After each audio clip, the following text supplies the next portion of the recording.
Ya, bismillahirrahmanirrahim. Assalamualaikum warahmatullahi wabarakatuh. Selamat Salam. siang semua rekan-rekan dokter dan teman-teman di seluruh regio Rumah Sakit Pajajaran ya, baik yang di Bandung, di Sumedang atau Garut maupun Cianjur. Semoga semua dalam keadaan sehat. Kalaupun yang sedang isoman, mudah-mudahan diberikan kekuatan sampai melewati masa isomannya. Amin. Amin. Siang hari ini kita mau berbincang tentang infeksi COVID-19 dan serba-serbi isolasi mandiri. Ya, mudah-mudahan bisa menjadi penerangan lah ya di balik situasi yang sedang banyak beredar gitu. Meskipun kasusnya semakin tinggi, tapi mudah-mudahan kita tidak cepat termakan oleh berita-berita yang belum tentu kejelasannya. Nah, baik, untuk memulai pertemuan siang ini, kita buka bersama-sama dengan mengucapkan basmalah. Bismillahirrahmanirrahim. Dan untuk membuka acara hari ini, kita berikan waktu dan tempat kepada Dr. Bagus selaku yang mewakili dari PT RSP untuk memberikan sambutannya dan kata-kata penyemangat mungkin ya dok ya, biar pada bangun. Ini jam ngantuk. Iya, udah mandi belum nih? Ya. Mangga, silahkan Dokter Bagus, waktu dan tempat kami persilahkan. Ya, terima kasih Bu Imel. Assalamualaikum warahmatullahi wabarakatuh. Waalaikumsalam warahmatullahi wabarakatuh. Ya, mudah-mudahan pada sehat ya. Pertama-tama ya kita panjatkan juga puji syukur kehadirat Allah Subhanahu wa taala karena hari ini kita masih bisa berkumpul. Mudah-mudahan sebagian besar keadaan sehat. Bagi yang sedang tertimpa isolasi mandiri, kita doakan biar cepat sembuh, bisa kumpul lagi sama kita, sama keluarga. Selanjutnya tidak lupa kita ucapkan juga buat karyawan-karyawan yang ada di bagian pelayanan, karena mereka yang paling beresiko tinggi untuk menghadapi COVID ini gitu. Jadi tidak lupa kita juga terus ngasih beberapa tameng mungkin bahasanya, kayak mulai dari APD sekarang sampai air purifier juga, karena kan diharapkan itu bisa meminimalisir risiko penularan infeksi. Takutnya dari pasien malah jadi kena. Para nakes-nakes kita yaitu mungkin lebih perhatian kita dari perusahaan untuk melindungi karyawannya. Untuk masalah COVID ini memang tidak terus berubah-ubah kasarnya. Jadi mulai dari awal penanganan COVID untuk masyarakat cukup dengan masker kain, terus masker medis, dan sekarang rumornya harus double masker gitu. Jadi memang untuk penanganannya pun berubah-ubah. Jadi ya mungkin nanti Dokter Yayan bisa ngasih arahan ke kita bagaimana baiknya, karena untuk masalah COVID ini banyak berita-berita yang simpang siur. Jadi kita agak sulit untuk membedakan karena beberapa broadcast juga mencantumkan literatur. Ya mudah-mudahan Dokter Yayan bisa memilah mana yang terbaik gitu, karena jangan sampai karyawan kita malah dipusingkan dengan masalah COVID ini. Itu lalu saya mau infokan juga untuk masalah penanganan mungkin bantuan dari perusahaan untuk penanganan COVID bagi karyawannya gitu. Jadi perusahaan juga memberikan obat-obatan, logistik dan sebagainya untuk jaminan biar yang sakit tidak dipusingkan untuk mencari obat-obatan, karena obat-obatan ini sudah mahal, sulit juga ditemukan. Jadi harapannya yang sedang ditimpa musibah dimudahkan untuk ininya, untuk penanganannya. Bagi keluarganya juga kalau ada yang sama terkena COVID juga mohon diinfokan ke bagian SDM ataupun Kareknya. Jadi biar kita juga bisa membantu support sampai si yang bersangkutan bisa tertangani. Mudah-mudahan bisa ditangani di tingkat ya isolasi mandiri atau di tempat isolasi yang ringan. Kalau untuk udah nyampe rumah sakit mungkin harus berkoordinasi lagi dengan kita. Kita harus membantu minimal memfasilitasi apakah memang harus mobilisasi. Tapi biasanya kalau udah masuk ke rumah sakit biasa penanganan dari rumah sakit sekitar. Paling itu aja yang bisa disampaikan, mudah-mudahan ya pencerahan. Pokoknya kalau untuk masalah COVID mangga kita sharing aja bareng-bareng nanti diskusi gitu, masing-masing mungkin punya pandangan, nanti bisa mungkin Dr. Yayan meluruskan semuanya. Itu aja Ibu MC, saya kembalikan. Assalamualaikum warahmatullahi wabarakatuh. Ya, waalaikumsalam warahmatullahi wabarakatuh. Terima kasih Dok untuk sambutannya. Ya, untuk teman-teman yang mungkin sedang menjalani isolasi mandiri bersama keluarga gitu.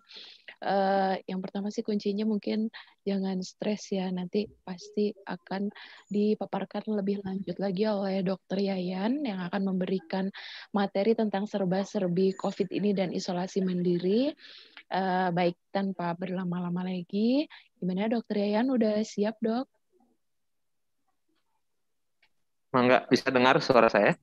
Bisa. Tampilannya jelas ya? Udah. Sudah, Dok. Udah, Dok. Siap. Iya.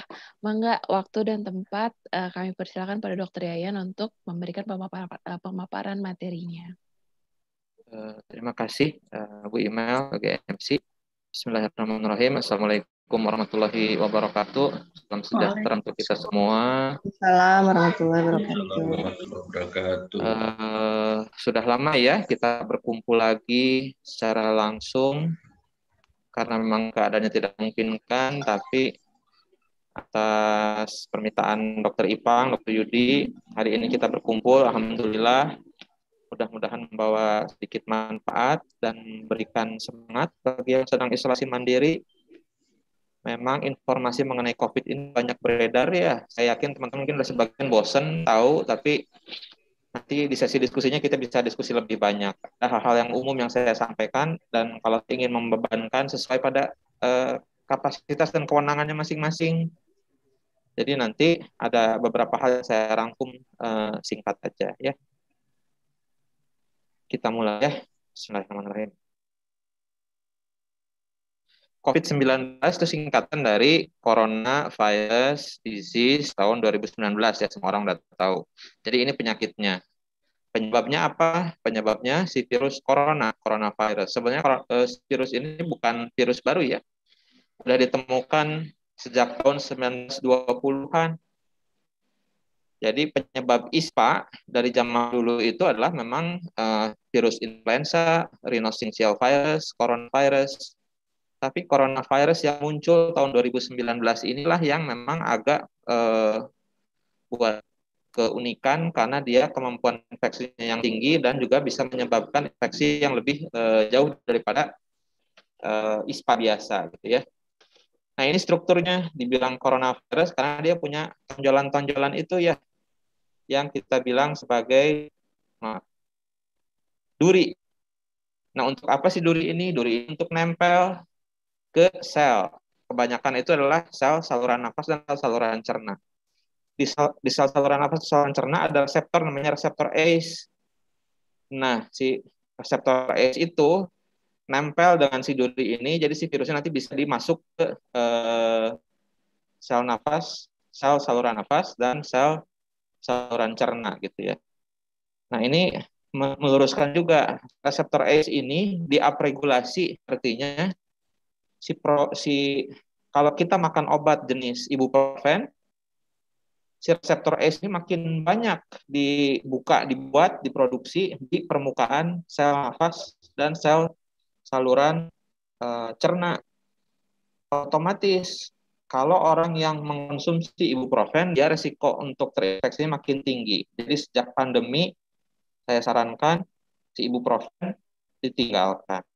Ya, apalagi udah jelas kelihatan bahwa infeksinya mungkin lebih ke infeksi virus. Ada pegel-pegel linunya, demamnya tiba-tiba tinggi, batuk pilek, itu udah mendingan ditinggalkan aja si ACE-nya, si ibuprofennya. Selain itu, dia juga punya cangkang. Cangkangnya ini dari glikoprotein. Kenapa harus tahu dari glikoprotein? Kalau Pak Bagus bilang kita sudah memberikan banyak tameng untuk menghadapi corona, tapi tameng yang paling utama dan pertama adalah mindset dan pengetahuan. Si cangkang corona itu dari glikoprotein, itu sejenis protein dan ada sedikit glukosa dan gugus lemaknya. Nah, kalau ibu-ibu di sini saya tanya, kalau ngebersihin piring yang kotor karena lemak, karena protein, habis makan yang bersantan, itu pakai apa? Bu Imel pakai apa, Bu Imel? Pakai sabun. Sabun, betul. Jadi secara teori, sabun itu merusak integritas si membrannya. Jadi si sabun itu membentuk kayak bahasa itunya misalnya nyatu dengan bagian si lemaknya. Jadi dia bisa hancur si virusnya. Cuman itu nggak bisa dalam waktu dekat ya. Nggak bisa dalam waktu singkat. Jadi butuh waktu 20 detik. Makanya untuk pada waktu saat mencuci tangan dengan sabun, baiknya dilakukan secara baik dan benar dengan 6 langkah cuci tangan itu tadi. Nah, dia nggak akan langsung hilang dan butuh waktu sampai 20 detik sebenarnya. Dan yang terakhir materi genetik. Materi genetiknya itu di dalam cangkangnya berupa RNA. Jadi kayak kode kecil ya, cuma 30 kilobyte. Bandingkan dengan DNA manusia 260.000 kilobyte. Jadi jauh banget gitu. Tapi ini bisa mematikan manusia. Padahal nggak 10%-nya itu materi genetiknya gitu ya. Nah, ini adalah ya salah satu penyebab infeksi saluran pernapasan atas, ISPA dan diare. Jadi semua gejala ISPA, semua yang ada diare zaman sekarang si coronavirus memang harus dipertimbangkan, apalagi ada riwayat kontak gitu ya.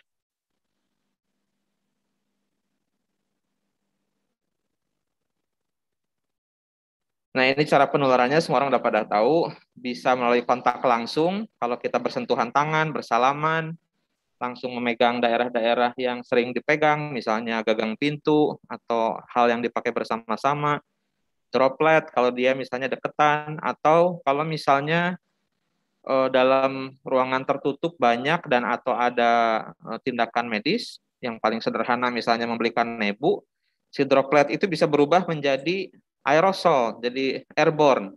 Dia bisa jadi melayang-layang di udara dan bisa punya kemungkinan untuk nemplok dan menginfeksi lebih lama kalau sudah jadi airborne. Lebih lama dan lebih jauh. Kalau droplet itu paling cuma bisa 2 meteran gitu ya. 1 meter, 2 meter, ya 2 meter mah udah jarang, udah sedikit. Tapi kalau droplet bisa lama, apalagi ada angin, terbawa angin dan lain sebagainya. Apalagi di sirkulasinya yang jelek, jadi makanya dihindari sekali untuk makan untuk berkerumun dalam ruangan tertutup dalam jangka waktu yang lama. Nah, kalau misalnya orang udah kena, ada kontak, dia masuk ke saluran pernafasan. Jadi kalau misalnya pegang hidung, pegang mulut, pegang ke mata pun sebenarnya itu bisa secara teori terinfeksi gitu ya. Ada beberapa penelitian yang menyatakan bahwa resiko terkena infeksi pada orang yang berkacamata lebih rendah daripada orang yang nggak pakai kacamata. Karena matanya jadi lebih tertutup, jadi lebih mikir kalau misalnya mau garuk-garuk mata. Nah, kalau udah kena, dia kemungkinannya gimana? Ada 4 kemungkinan. Virusnya masuk, virusnya nggak masuk, dia nggak tertular. Virusnya masuk, tapi bisa dieliminasi oleh sistem imunnya gitu ya. Dia jadi tetap sehat. Atau yang kedua, sistem imunnya bekerja maksimal, tapi si virusnya tetap berkembang biak, bereplikasi namanya. Jadi ini yang disebut tanpa gejala. walaupun tanpa gejala, tapi secara teori dan memang sudah ada di beberapa jurnal, dia tetap masih bisa menularkan. Ada juga yang bergejala dibagi menjadi 3, ada yang bergejala ringan dan sedang, ada juga yang bergejala berat gitu ya.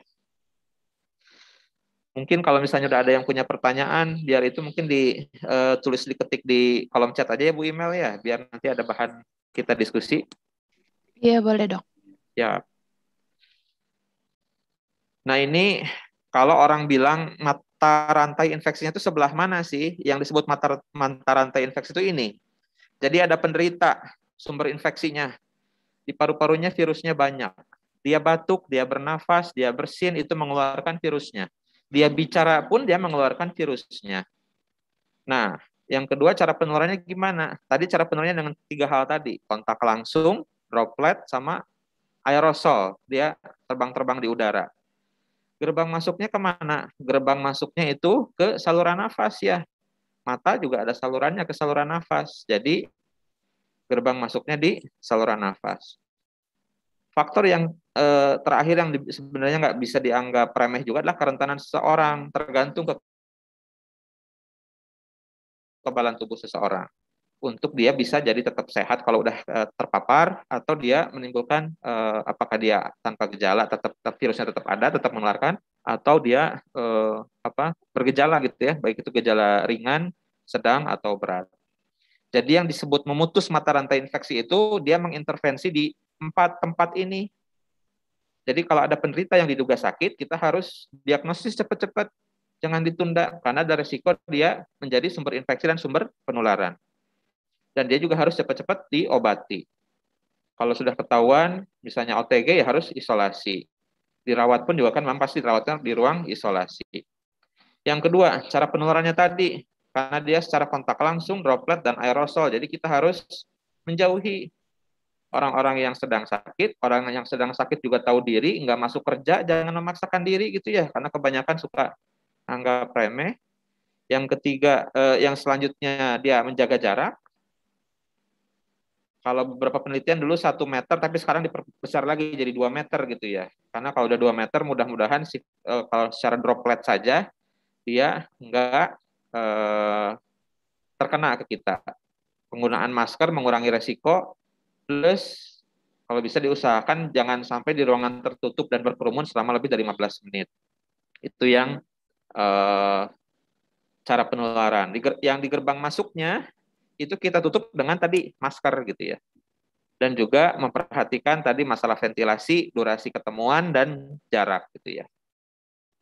Nah, udah pakai masker, jangan lupa juga maskernya dipakai betul, pakai masker jenis yang tepat. Beberapa kali saya masih menemukan orang-orang entah abai atau nggak tahu atau gimana, dia masih memakai masker scuba. Masker scuba memang sudah tidak disarankan lagi kalau mau didobel dengan masker kain atau masker medis gitu ya.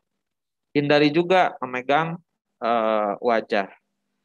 Walaupun kalau secara teori memang biasanya di permukaan benda yang sering disentuh itu masih bisa bertahan si virusnya, tapi dia lebih sering memang melalui droplet atau aerosol.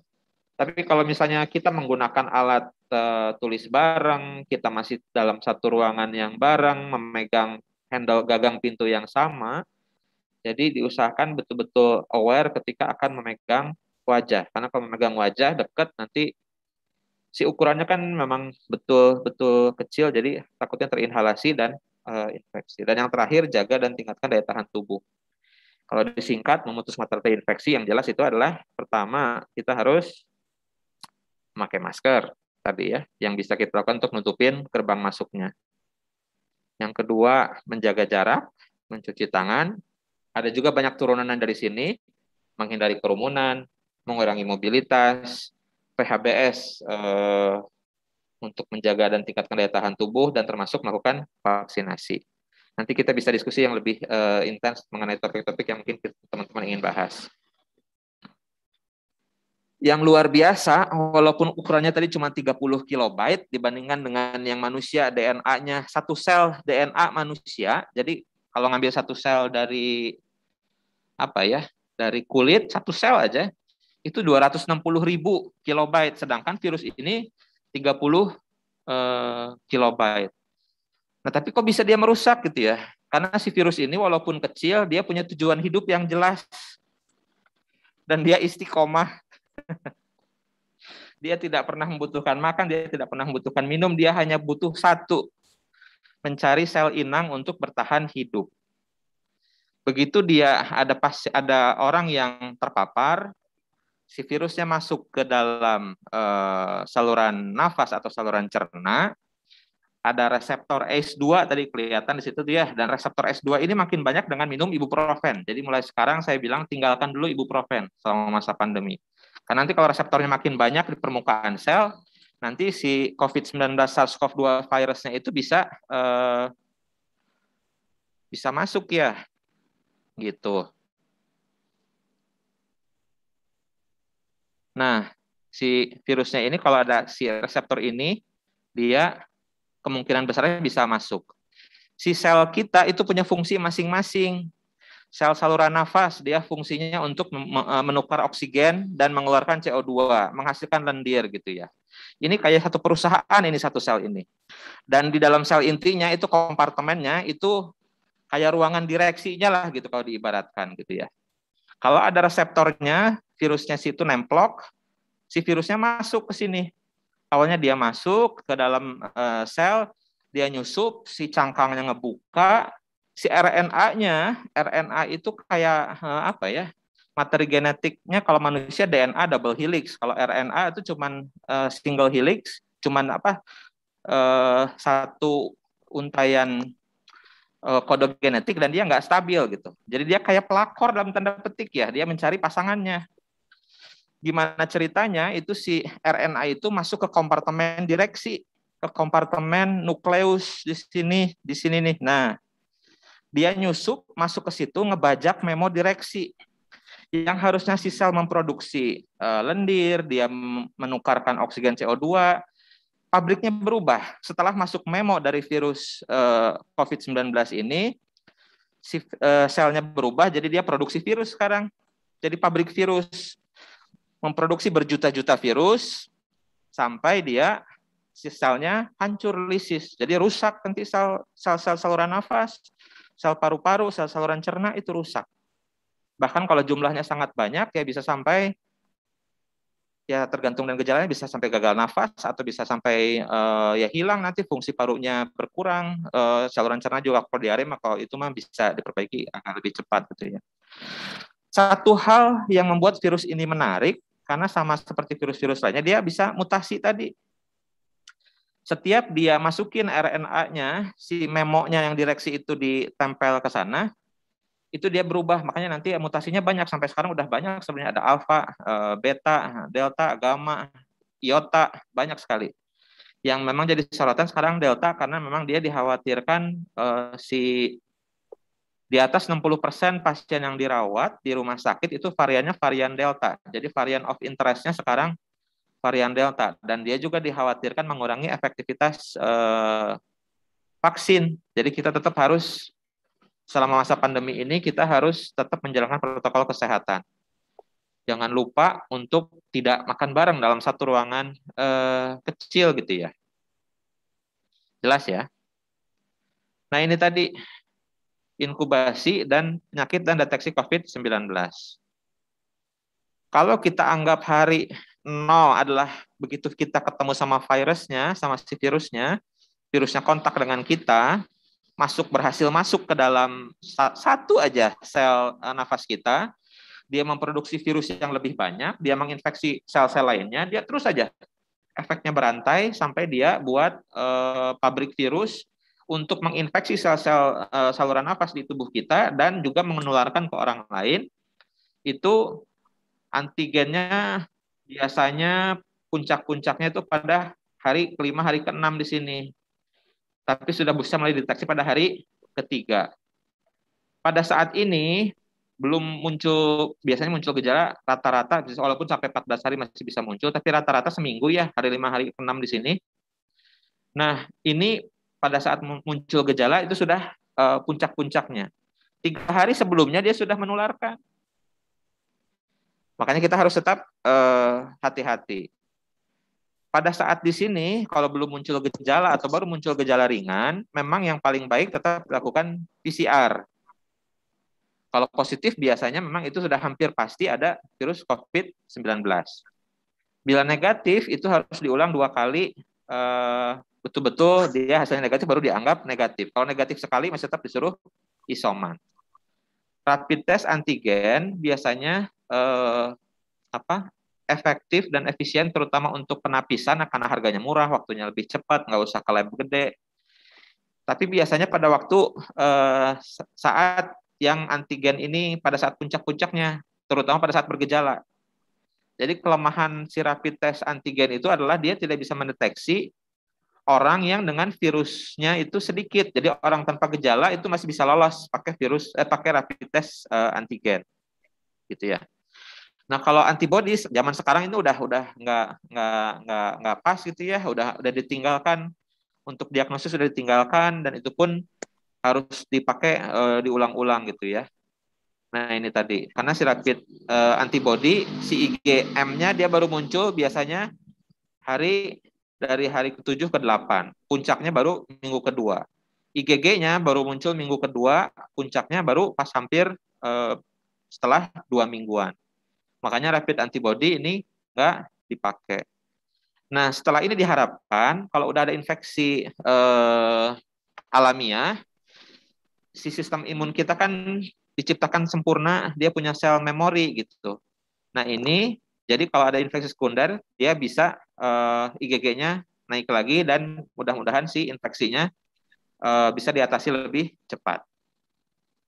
Sampai sini jelas ya? Apa saya terlalu cepat mungkin? Jelas, Dok. Ya. Cukup jelas, Dok.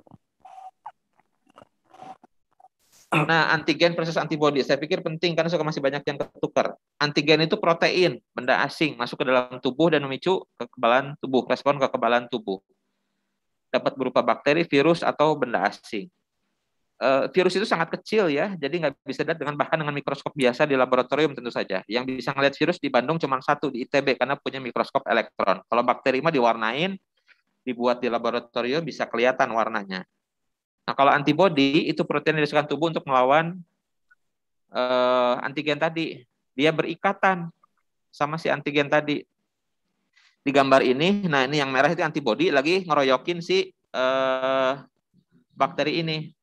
Setelah antibodinya nempel ke si sel ini, si bakterinya, si antibodinya ngebolongin si itu targetnya, antigennya bisa bakteri, bisa virus, udah gitu dibolongin, udah gitu hancur gitu. Nah jadi respon imun untuk menghancurkan benda asing. Jadi ini maksudnya saya nerangin ini karena kadang-kadang si rapid antibody juga karena cangkangnya si corona itu masih agak mirip dengan virus-virus yang lain.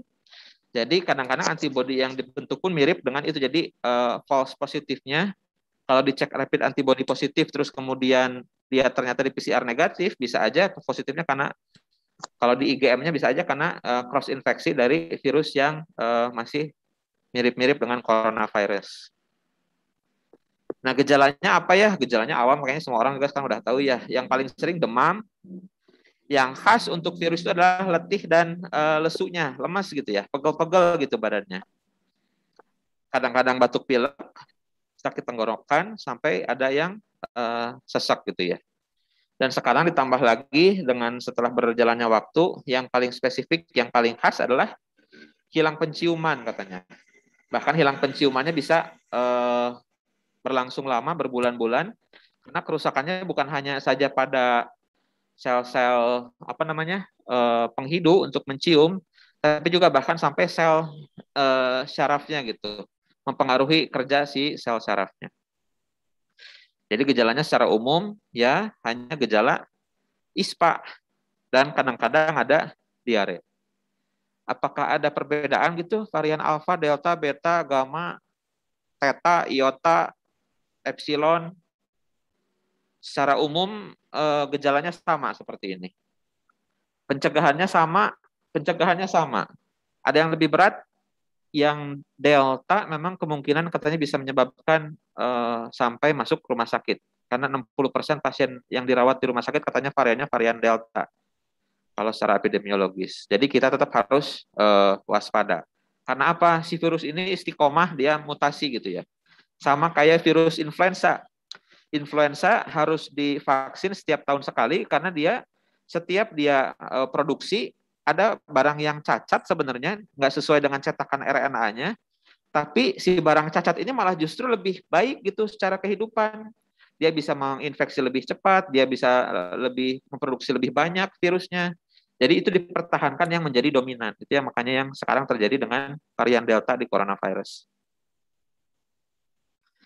Nah ini gejalanya ada yang kategorinya ringan, sedang, dengan berat.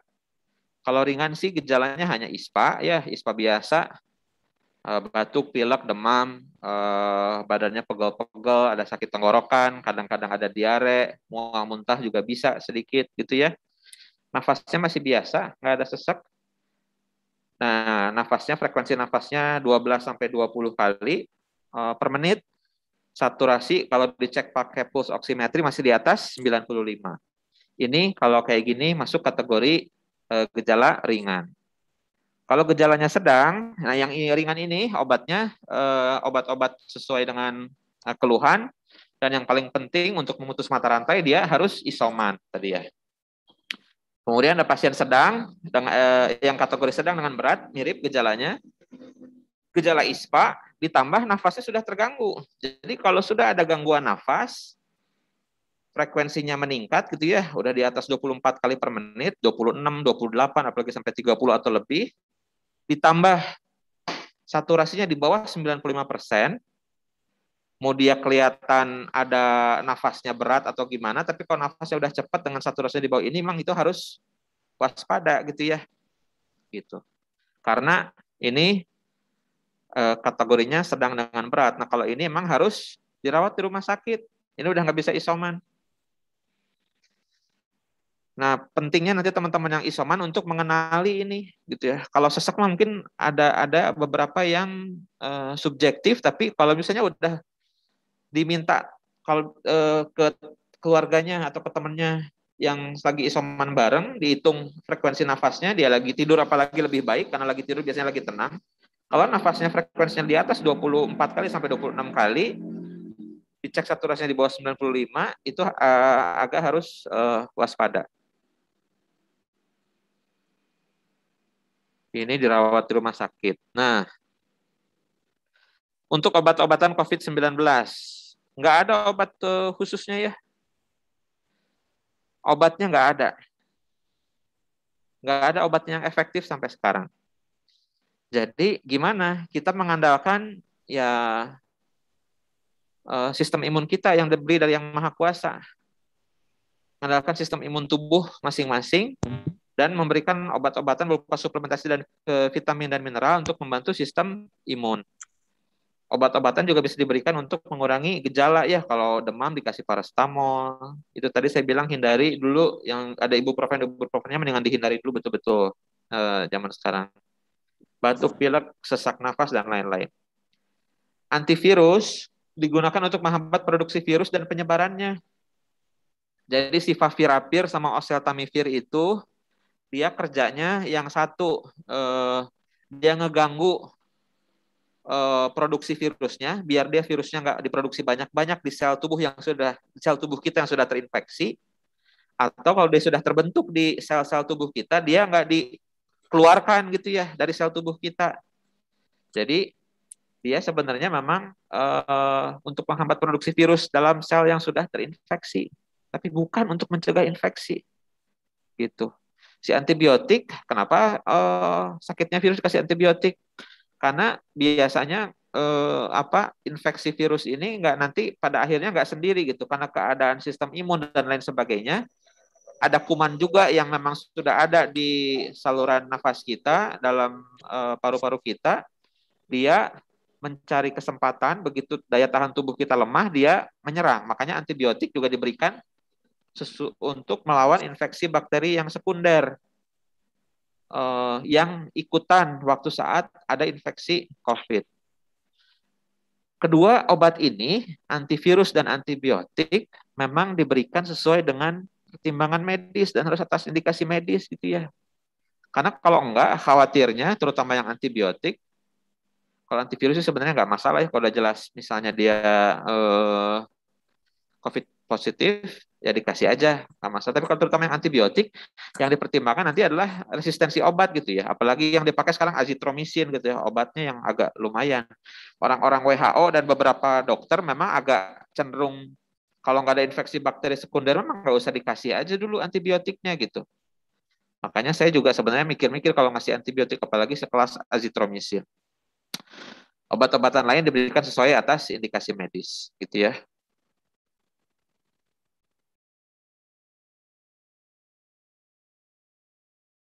Nah, vaksinasi gimana?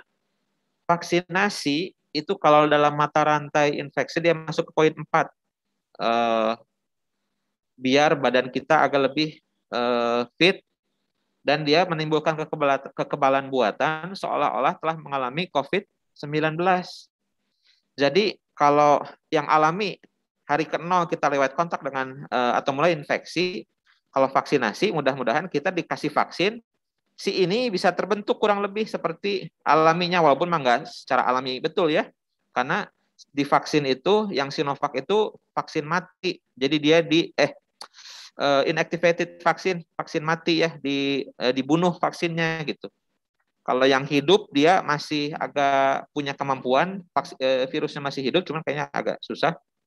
Itu masih punya kemampuan infeksi. Jadi ini nggak boleh untuk orang-orang yang semua vaksin pada intinya nggak boleh untuk orang-orang yang punya kekebalan tubuh yang rendah gitu. Jadi vaksin itu macam-macam.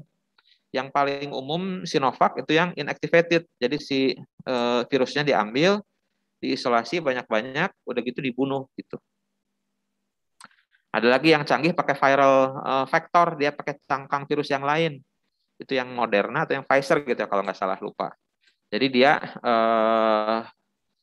pakai cangkang virus lain gitu. Yang paling infeksius, yang biasanya nggak pernah gagal masuk ke sel tubuh manusia itu adalah cangkang virus HIV.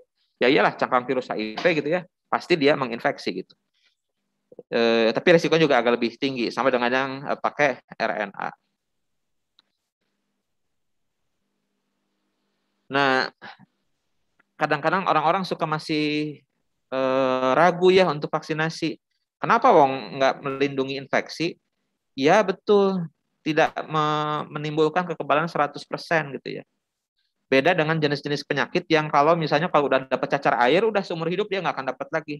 Karena begitu dia dapat infeksi yang pertama kali, si respon imun yang dibuat saking hebatnya, sel memorinya diingat benar, si tentaranya jadi ingat banget gitu, tentara badan kita, bahwa si jenis virus ini virus cacar dan dia bisa kalau masuk lagi paling cuman demam aja gitu, atau langsung dieliminasi, dibantai, ya sudah. Itu kalau kekebalan 100%. Tapi tidak halnya dengan COVID ini gitu ya. Dia hanya mengurangi resiko kejadian penyakit berat dan komplikasi gitu. Jadi diharapkan setelah vaksinasi, si prokesnya tetap dijalankan dan entah konspirasi atau bagaimana ya, karena memang sebenarnya secara saintifik masuk akal juga gitu ya. Wong influenza aja setiap tahun, saya sih berpendapat kayaknya ada kemungkinan nanti si vaksin corona ini dijadikan kayak seperti influenza gitu ya. Jadi harus setiap tahun gitu. Karena influenza juga sama. Kalau di negara-negara 4 musim, influenza buat wabah setiap 3-5 tahun sekali. Gara-gara apa? Mutasinya itu yang terus-terusan gitu. Jadi kalau virus-virus itu istiqomah mutasi, ya kita harus istiqomah sekarang saat ini menjalankan prokes dan menjaga kesehatan masing-masing dan orang-orang yang dekat dengan kita. Nah, sekarang masuk ke topik yang isoman.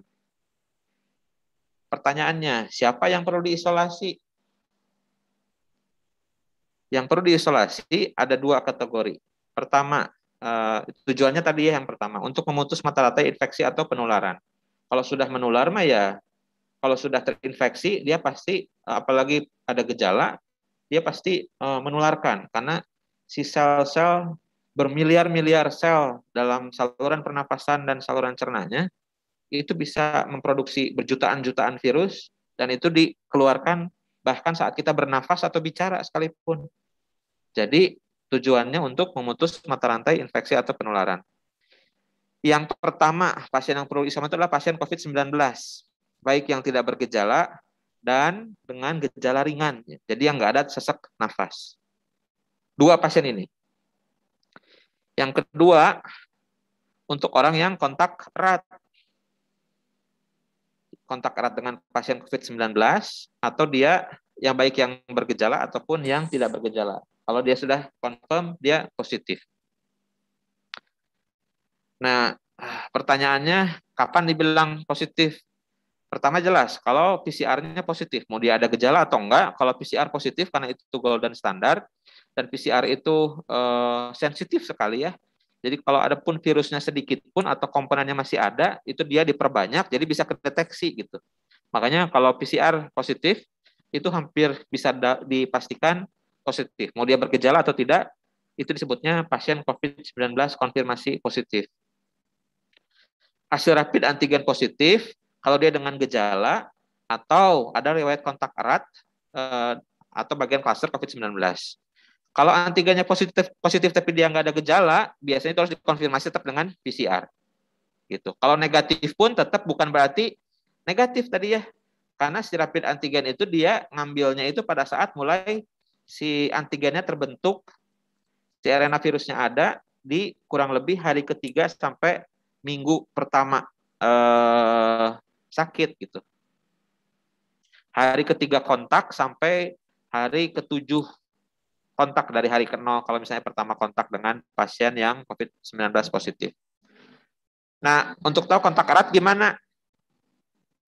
Kalau dia tatap muka ketemu langsung kurang dari 1 meter, kurang dari 2 meter gitu ya, selama 15 menit dalam satu ruangan, nah itu udah dianggap kontak erat. Jadi kalau ada yang kayak begini, ini disarankan untuk ikut tracing. Sentuhan fisik ya jelas, salaman, dan berbagai kontak fisik lainnya. Nah, apalagi kalau misalnya ada nakes, teman-teman yang di klinik, ada perawatan kasus yang kemungkinan pasien COVID-19 tanpa APD standar. Nah, itu juga jadinya dihitungnya kontak erat. Beda kalau dengan APD-nya standar, berarti nggak dihitung kontak erat. Jadi, itu pentingnya tadi Pak Bagus menyediakan APD sesuai dengan standar. Dan kalau misalnya di klinik sebenarnya nggak masalah mungkin ya, tapi yang agak lebih harus waspada itu di rumah gitu. Kalau di rumah orangnya nggak bisa terjaga, ya itu yang harus betul-betul diwaspadai. Karena kebanyakan juga sekarang klaster keluarga. Nah, kalau klaster COVID-19 itu adalah paparan dengan 1 orang positif yang konfirmasi dengan RT-PCR, atau 2 orang bergejala dengan rapid antigen positif. Definisi ini penting biar teman-teman nggak ragu gitu ya. Kalau saya kemarin kontak sama pasien, tapi udah pakai APD standar, ya kalau gitu sebenarnya ya nggak masuk kontak erat. Jadi gitu. Apa yang harus syarat-syarat isoman? Pertama, ya jelas ruangannya tersendiri, harus terpisah dengan orang lain. Ventilasinya harus bagus, pencahayaannya memadai gitu ya. Baiknya dengan akses kamar mandi terpisah. Nanti karena alat makan dan minum dan cuciannya bagusnya dibersihkan sendiri, terpisah gitu ya. Kemudian kalau di rumahnya ada orang dengan resiko tinggi, bayi, lansia, orang-orang dengan gangguan kekebalan tubuh, dan dengan penyakit-penyakit penyerta, itu juga baiknya nggak isoman. Lebih baik di fasilitas yang terkontrol. Karena khawatir kalau ada orang-orang yang seperti itu. Ada yang selanjutnya memungkinkan untuk physical distancing dan berjemur. Dan kalau misalnya dalam isoman itu baiknya memang selalu menggunakan masker. Menerapkan etika batuk dan bersin dan cuci tangan. Hal yang sebenarnya mungkin klise, udah bosen diulang-ulang gitu ya. Tapi tetap efektif gitu ya. Karena sabun merusak si dinding virusnya dan mematikan. Kalau dilakukan secara benar. Kalau cuci tangannya lebih dari 20 detik. Dan sempurna. Semua permukaan tangannya dilumuri oleh sabun. Gitu. Ini tadi kalau misalnya ada yang lupa etika batuk, pakai punggung tangan, lengan tangan bagian dalam. Kalau pakai tisu, dua-duanya harus ditutup ya, apalagi bapak-bapak gitu tiba-tiba washroom gitu. Itu yang ditutup cuma hidung. Mulut tetap kebuka, itu tetap nularin. Dan jangan lupa buangnya di tempat sampah yang tertutup, udah gitu harus cuci tangan. Hal yang sepele, tapi masih tetap terbukti berguna untuk mengurangi resiko penularan. Nah, sebelum mulai isoman, alat-alat apa yang perlu dipersiapkan? Pertama APD, minimal masker. Syukur-syukur kalau bisa ada yang lain gitu ya, handskun atau yang lain. Ada sabun, hand sanitizer, alat-alatnya termometer, pulse oximetry kalau ada. Kalau bisa memang dipisahkan juga alat makan. Kalau misalnya ada cucian kotor juga dimasukin ke dalam kantong terpisah, nggak dicampur dengan yang lain.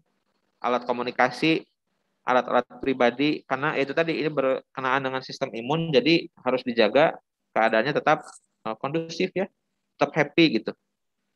Baiknya punya catatan harian isolasi mandiri, baik itu kartu, baik di gadget atau di buku, di kertas, di kartu. Dan yang jangan sampai lupa lapor pihak berwenang, puskesmas atau satgas COVID, atau kalau tinggal sendiri ya sama teman gitu ya harus bilang. Karena memang sekarang angka isoman, angka yang meninggal pada saat isoman juga mulai meningkat gitu. Jadi hal-hal ini teman-teman bisa sarankan dan perhatikan untuk yang nanti akan isoman ataupun kalau ada keluarga yang isoman. Keluarga saya kemarin baru masuk ke ICU 1. Awalnya dia meremehkan gitu COVID, dia nggak pakai masker, dia masih tetap aktivitas biasa, padahal lingkungan terdekat saya, tapi hanya butuh waktu 3 hari dari pertama dia kontak positif dengan pasien, dengan kontak erat dengan pasien positif, 3 hari batuk pilek, hari Sabtu saya sarankan untuk swab, hari Senin di swab, hari Rabu kemarin masuk ICU. Paman sendiri. Jadi sekarang yang isoman, pasien yang terkena COVID makin dekat dengan lingkaran-lingkaran kenalan kita gitu. Jadi alangkah baiknya teman-teman juga nanti bisa ngasih sedikit pengetahuan gitu mengenai cara isoman yang aman gitu ya, mudah-mudahan. Ini kegiatan rutin hariannya, buka jendela kamar, ventilasi agar bagus gitu ya. Bersihkan kamar pakai APD. Yang jangan lupa ngukur suhu tubuh dan kadar saturasi oksigen 2 kali sehari, pagi dengan malam. Kalau tempatnya memungkinkan dan jauh dari yang lain, itu berjemur 10-15 menit di pagi hari. Selalu ya, pakai masker, cuci tangan, jaga jarak. Apalagi kalau misalnya ada keluarganya yang masih negatif atau kategorinya masih kontak erat, jadi nggak ada gejala gitu. Atau nggak diperiksa. Apalagi kalau ada keluarga yang masih belum jelas status positifnya satu rumah, baiknya memang yang selalu ini betul-betul dilaksanakan. Olahraga 3-5 kali per minggu, jadi selang sehari, biasa, pola makan 3-2. Jangan lupa ya, perhatikan kesehatan jiwa, tetap ngobrol, tetap ya berdoa sesuai agama dan kepercayaan masing-masing, buka hobi baru, istirahat yang cukup, kalau perlu tinggalkan dulu HP dibuka pada saat pagi-pagi sekali, udah gitu tutup. Kalau misalnya banyak orang yang, karena di setiap grup pasti aja banyak yang nge-broadcast yang nggak jelas-jelas, bahkan di grup keluarga saya pun, di grup dokter pun kadang-kadang suka ada yang kurang sensitif bercandaannya. Jadi ya yang paling dijaga kesehatan jiwa juga. Karena kalau misalnya panik, orangnya cemas, itu juga mengganggu nanti ke sistem kekebalan tubuhnya. Ini cuci tangan yang tadi yang biasa. Yang penting itu dilakukan betul, semuanya kena sabun, kena air, dan 20 detik. Kalau bisa pakai sabunnya 20 detik. Karena kalau di in vitro itu tadi di laboratorium, si virusnya baru mati setelah 20 detik kena sabunnya. Setelah kena sabun, dia baru tuh dinding virusnya yang dari ada lemaknya itu dia bisa hancur. Udah gitu materi genetiknya keluar. Kalau udah keluar mah biasanya kalau nggak apa-apa ya rusak aja karena protein kan semua itu mah gitu. Jadi nggak infeksius lagi.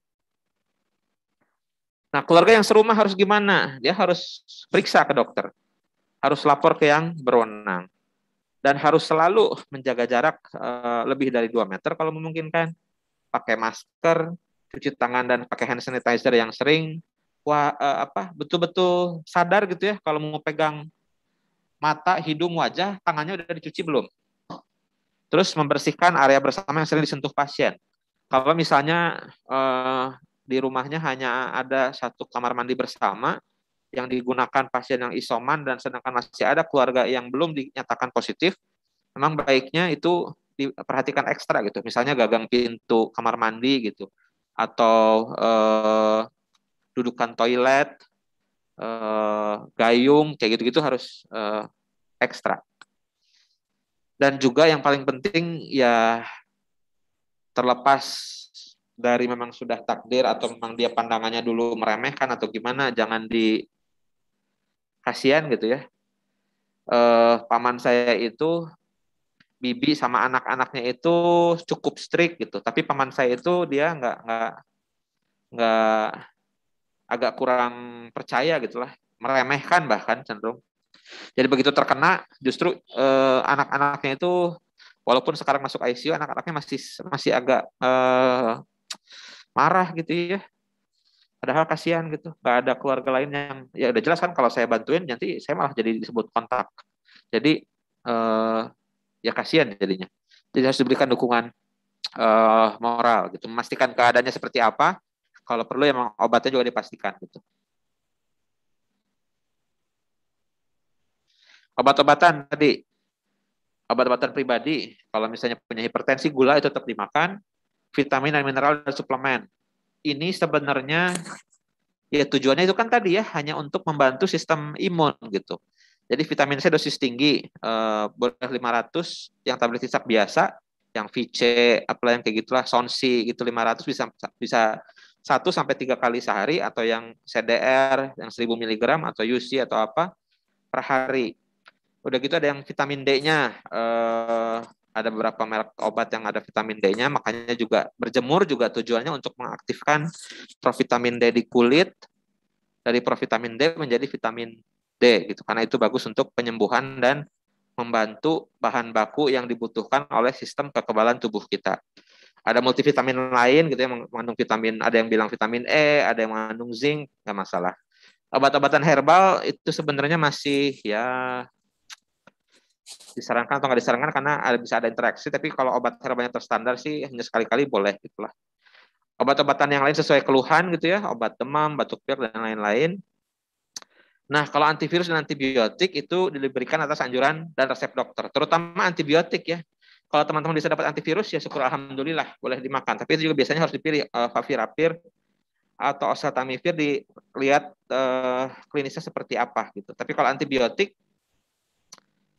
kalau saya mah cenderung, kalau misalnya saya pribadi dan beberapa teman yang lain, ada yang saya kenal beberapa juga, saya nggak mau kasih antibiotik kalau misalnya nggak jelas ada infeksi bakterinya gitu. Karena kalau misalnya dikasih azitromisin, atau nih Pak Bagus selalu ngasih nggak?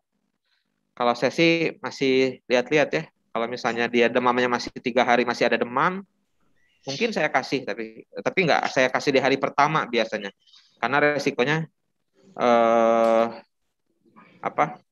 resistensi obat. Nanti mungkin Bang Regen atau Pak Bagus, Pak Yudi atau yang lain bisa ngasih pendapatnya. Jadi semua ini baiknya memang atas anjuran dan resep dokter. Yang jangan sampai kurang adalah minum atau asupan cairan yang cukup. Obatnya banyak, vitaminnya banyak, dibuangnya kemana? Ke ginjal.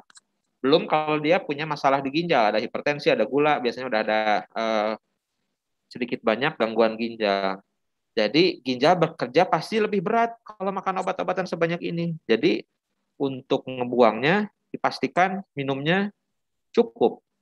Lebih baik bolak-balik ke kamar mandi daripada minumnya jadi kurang, itu nanti susah dikeluarkan atau jadi batu. Bahkan kalau ada yang kalsiumnya itu bisa ngebatu jadi batu saluran kencing nanti. Nah, kalau isoman jangan lupa perhatikan tanda-tanda bahaya. Ini yang paling penting. Pertama, sesak nafas. Taunya sesak nafas gimana? Ya, secara subjektifnya si pasiennya bilang, saya sesak gitu. Nafasnya nggak bebas gitu. Tapi kadang-kadang subjektif aja nggak cukup, dilihat frekuensi nafasnya. Kalau dia bisa ngitung sendiri, nafasnya nggak dibuat-buat, kalau lebih di atas 24-26 kali per menit, frekuensi nafasnya itu udah agak hati-hati. dicek saturasi oksigen. Saturasi oksigennya rendah di bawah 95. Itu juga hati-hati. Tapi saya lihat si pulse oximetry yang sekarang, karena mungkin harganya juga nggak seberapa, itu bisa dipengaruhi beberapa hal ya. Kalau tangannya dingin, diangetin dulu gitu. Karena kadang-kadang pasien yang nggak ada keluhan, si saturasinya malahan 88 atau 60-an gitu. Itu juga harus dipastikan berulang-ulang gitu. Atau kalau ada gejala-gejala lain yang mengkhawatirkan, ada demam tinggi, gelisah, sakit dada, kemarin demamnya tuh nggak turun-turun gitu, 39 aja terus, atau nggak ada periode turun demamnya gitu. Setelah 3 hari pun masih demam. Kalau udah kayak gitu mah agak ragu, mendingan dirawat aja gitu. Sakit dada, nah itu takutnya memang kerusakan di jaringan parunya, pneumonia luas. Jadi sakit dada juga itu. Bahkan ada yang serangan jantung pas lagi COVID. Itu juga agak menakutkan gitu. Gelisah gitu ya. Demamnya nggak turun-turun, badai sitokin, ya itu tadi komplikasi-komplikasi akibat infeksi COVID yang berat. Karena si sistem kekebalan tubuh kita itu kuat gitu ya, dibangun sempurna untuk melawan virus dan bakteri.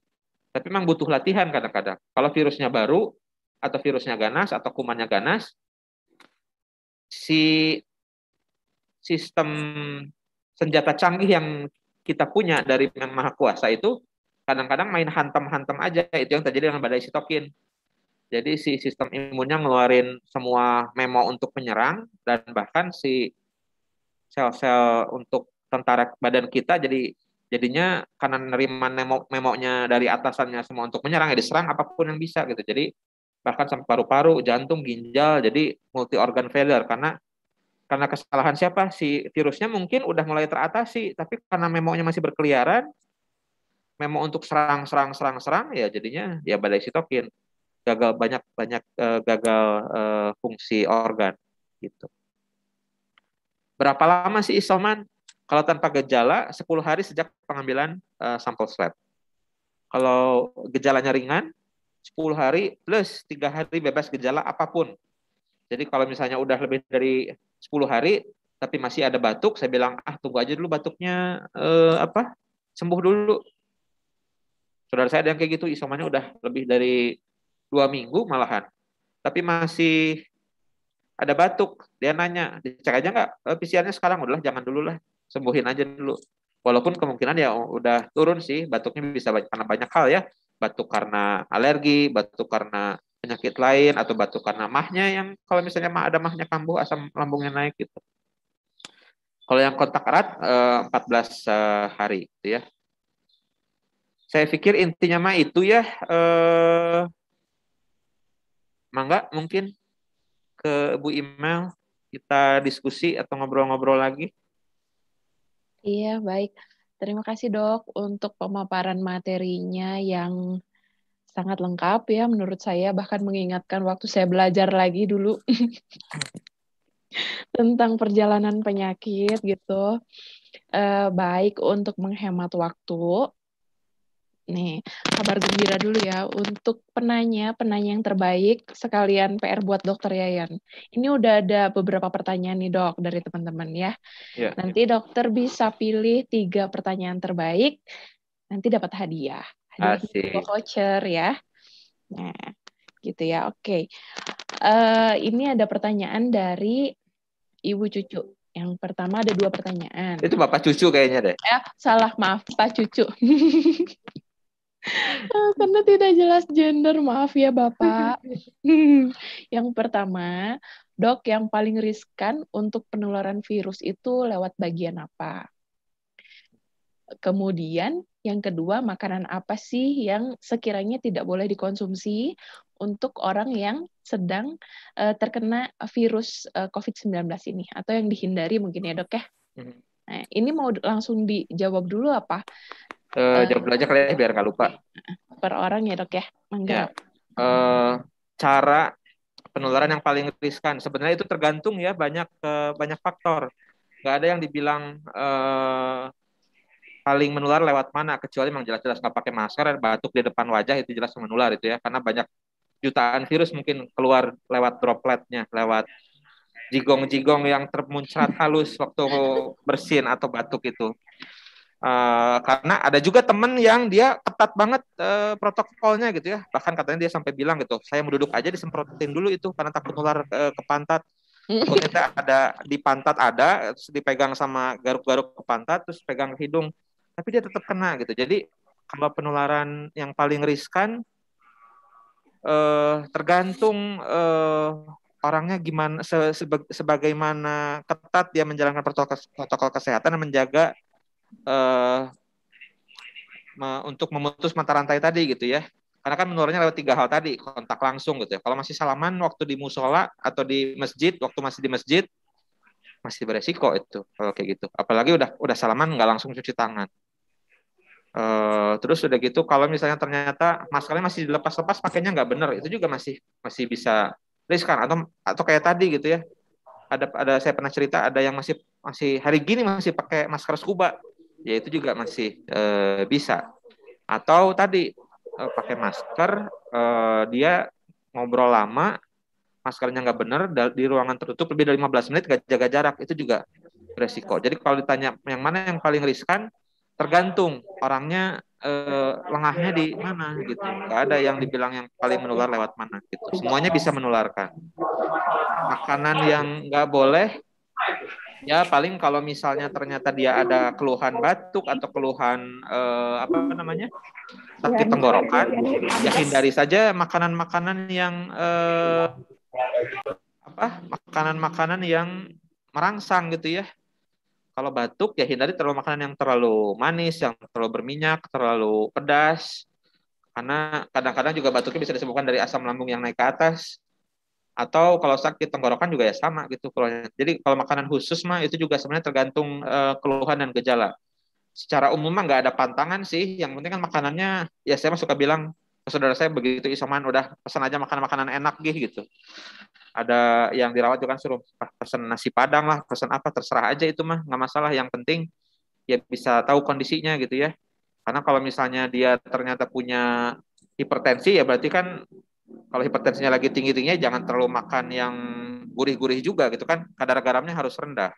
Atau yang punya kolesterol ya padangnya mungkin jangan terlalu berlebihan juga gitu. Mungkin gitu. Ya, sama satu lagi sih dok, kalau misalkan beredar di grup gitu ya, saya suka baca, kita harus menghindari konsumsi gula yang berlebihan. Ya, gula kan ada di karbohidrat dan macam-macam ya, bukan segala yang manis, karena makanan manis itu tempat tempat yang disenangi oleh virus gitu. Itu bisa jadi mungkin makanannya juga, betul nggak sih dok? Itu lebih ke arah metabolismenya. Saya baru baca sekilas soal artikel itu. Jadi si metabolisme gula yang tinggi pada pasien-pasien yang gula atau dia untuk ngatur gulanya terganggu, ada prediabetes atau diabetes. Nah itu lebih mudah memang. Kalau ada makanan-makanan manis gitu. Tapi kalau secara umum manis tapi nggak ada makanan manis tapi nggak ada resiko, penyakit gitu penyerta, ya. Apalagi orangnya manis ya itu nggak apa-apa. Ya yang penting tidak berlebihan ya dok. Ya. Oke, yang kedua dari Haris pertanyaannya. Untuk orang yang terkena virus COVID, baik itu bergejala ringan atau tanpa gejala atau sedang gitu ya, atau berat sekalipun, apakah setelah isomannya selesai, mungkin ini untuk yang gejala ringan dan tanpa gejala, kalau isomannya dok ya, kalau sedang dan berat mah pasti di rumah sakit. Di rumah sakit, ya. Apakah wajib PCR kembali? Sebenarnya dalam panduan Kemenkes yang terbaru itu nggak usah gitu ya. Itu kan pertimbangan politis kayaknya, pertimbangan lebih ke arah administratif yang mungkin simpel dan cost efficient gitu ya. Dalam panduan resminya sebenarnya nggak usah. Kalau gejala ringan 10 plus 3 hari tanpa gejala atau 10 hari setelah pengambilan swab kalau tanpa gejala, itu sebenarnya udah dibilang tuntas aja, isolasinya nggak usah itu lagi. Karena kadang-kadang kalau tergantung metode PCR-nya apa, kalau di atas 32 atau 34 itu sebenarnya udah tinggal remnant, tinggal sisa-sisa aja gitu. Jadi kemampuan untuk menginfeksi pun sangat rendah gitu. Tapi memang kalau saya tahu di kita dan di beberapa fasilitas kesehatan lainnya di rumah sakit, sebelum masuk kerja tetap cek gitu ya untuk pasti negatif. Karena beban moral, walaupun resiko untuk menularkan itu kecil, tapi kan resiko itu bukan berarti nol gitu. Jadi ingin yakin aja betul bahwa setelah masuk itu sudah dinyatakan negatif dan sudah tidak ada komponen virusnya. Ya. Jadi nggak ada sebenarnya. Cuman kalau untuk kepentingan di Paskes, ya karena beban moral kita, jadi kita masih jalankan. Iya betul. Dan yang tadi ya dok ya, ada salah satu prosedur kita harus melapor ke puskesmas atau satgas COVID gitu ya. Ya. Biasanya kalau bukan nakes setelah selesai isoman dan dinyatakan bebas gejala, diterbitkan surat keterangan sehat dari puskesmasnya. Betul. Seperti itu ya. Betul. Karena yang saya lihat itu sekarang orang malah menutup-nutupi gitu. Sakit sedikit, enggak, takut dites gitu, karena takut ketahuan kalau positif. Tapi kan setelah menjalani hari ternyata gejalanya lebih bertambah lagi seperti itu. Baik, terus ada pertanyaan lagi dari Ibu Airin. Misalnya sudah 14 hari, PCR-nya masih dinyatakan positif dengan hasil CT value-nya 31. Apakah masih bisa menularkan ke yang lain gitu? Ya, jadi kalau CT value itu memang jadi kan PCR itu dia mendeteksi komponen terkecil virus, diperbanyak, udah gitu diputar siklusnya.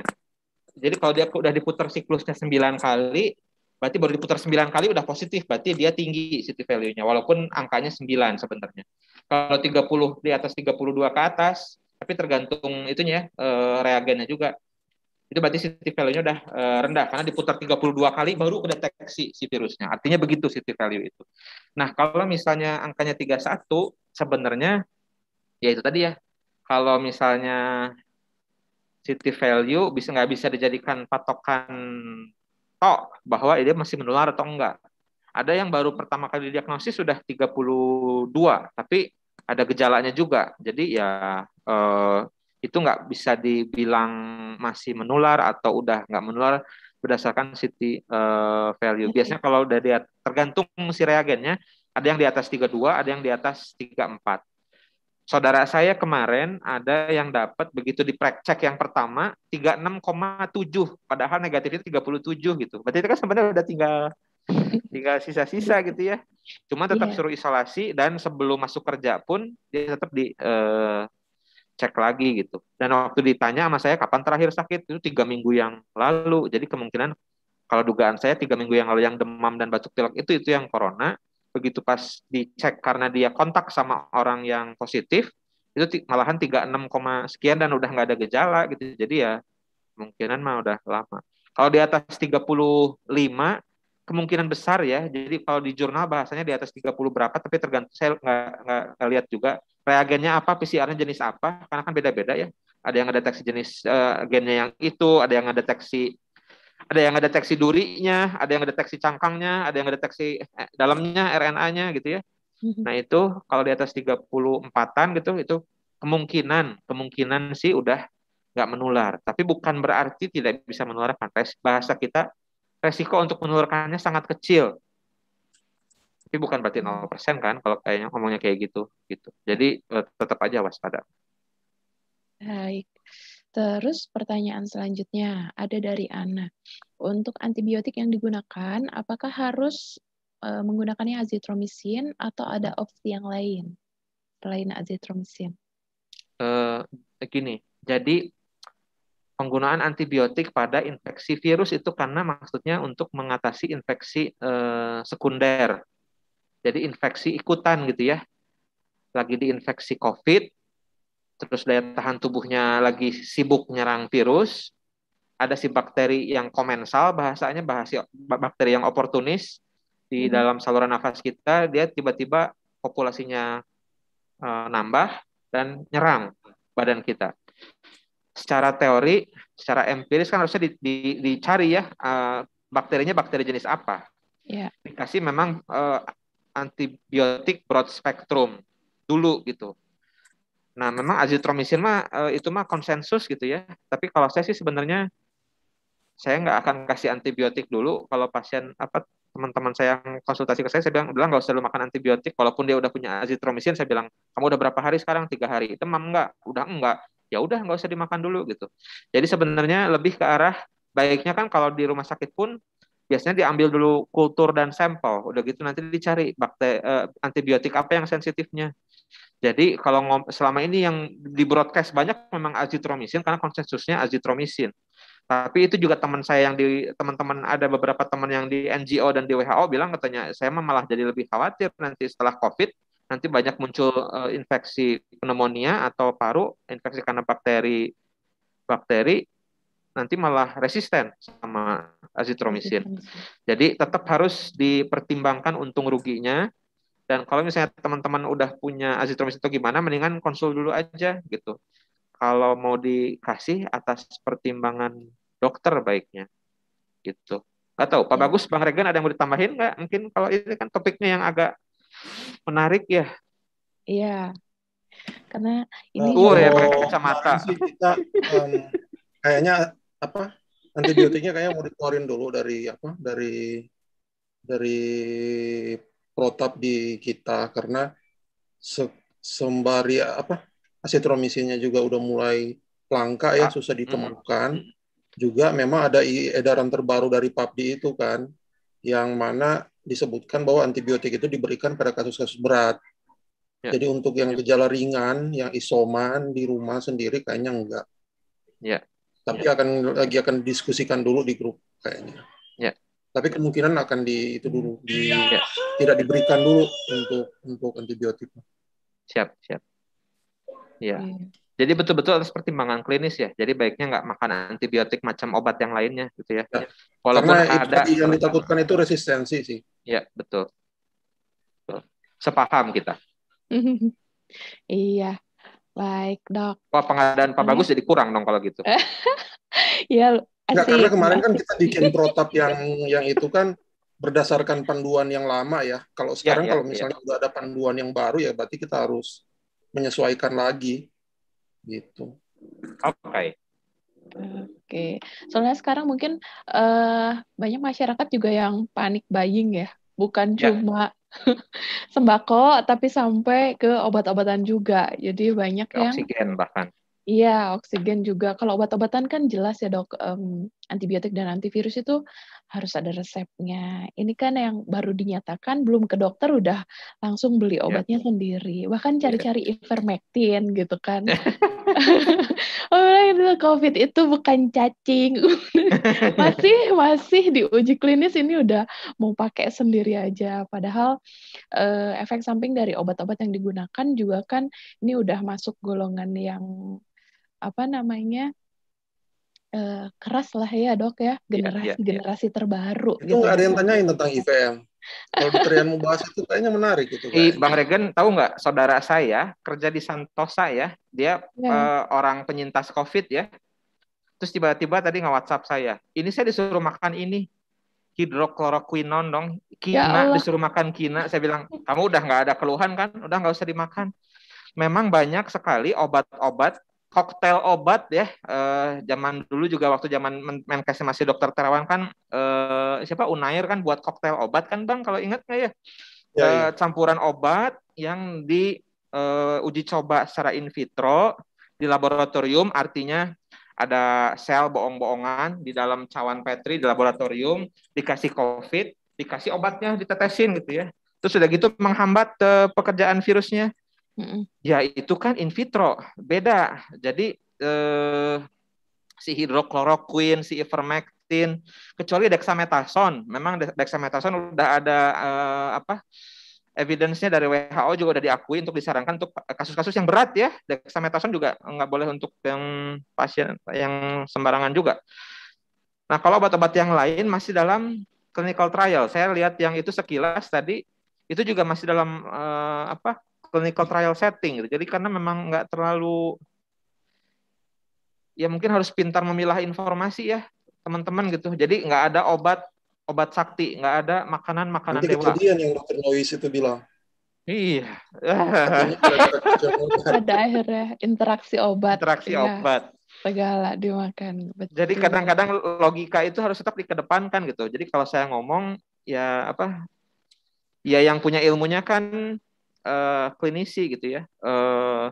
Kalau saya ibaratkan eh, mau ada luka dengan kotor lukanya gitu, ada debunya, ada nanahnya, nggak dicuci gitu. Mau antibiotik sebagus apapun kan, secara akal sehat harusnya lukanya dibersihin dulu gitu. Ya ini juga sama COVID-19 virus eh, untuk perjalanan penyakitnya kayak begitu, nyerangnya sel-sel ini. Emang ada satu obat yang tiba-tiba jadi obat dewa gitu? Kayaknya enggak gitu. Sama kayak HIV kan, virus mah hanya tujuannya satu, menghambat pertumbuhan virus gitu. Si Faviravir itu dia main-main waktu si RNA-nya diduplikasi di pabriknya di sel kita itu diganggu, jadi biar dia gagal. Si oseltamivir dia begitu udah kebentuk virusnya, si sel yang kita itu nggak jadi pecah gitu, jadi si virusnya tetap di situ gitu. Jadi ya obat yang mahal-mahal itu aja pun dia cuman tujuannya untuk begitu aja gitu. Terus tiba-tiba ini obat cacing muncul tiba-tiba karena in vitro begitu. Kenapa nggak sabun aja sekalian gitu kan? Iya betul, yang paling efektif ya langsung. Sabun kan in vitro buat virusnya mati 20 detik malahan. Suntikin aja sabun gitu ke pasien-pasien itu. Kan logika akal sehatnya kalau misalnya si yang lain begitu. Tapi kan bukan berarti juga seperti Mengkonsumsi itu gitu. sabun ya. Iya. Baik, Dok. Begitu mungkin. Ini diskusinya menarik ya, karena mungkin muncul dari yang berpengalaman atau yang belum, karena takut gitu ya, atau dari keluarganya. Ada lagi nih dok, dari Yaya. Jika hamil positif COVID, apakah bisa menularkan ke janin, dan apakah ada pengaruhnya pada janin yang sedang dikandung? Saya belum baca itunya ya. Itu harusnya pertanyaan ke dokter Renar kali ya. Nggak ada dokter Renar di sini ya. Setahu saya virus kan karena ukurannya kecil, secara logika memang masuk transplasental ada.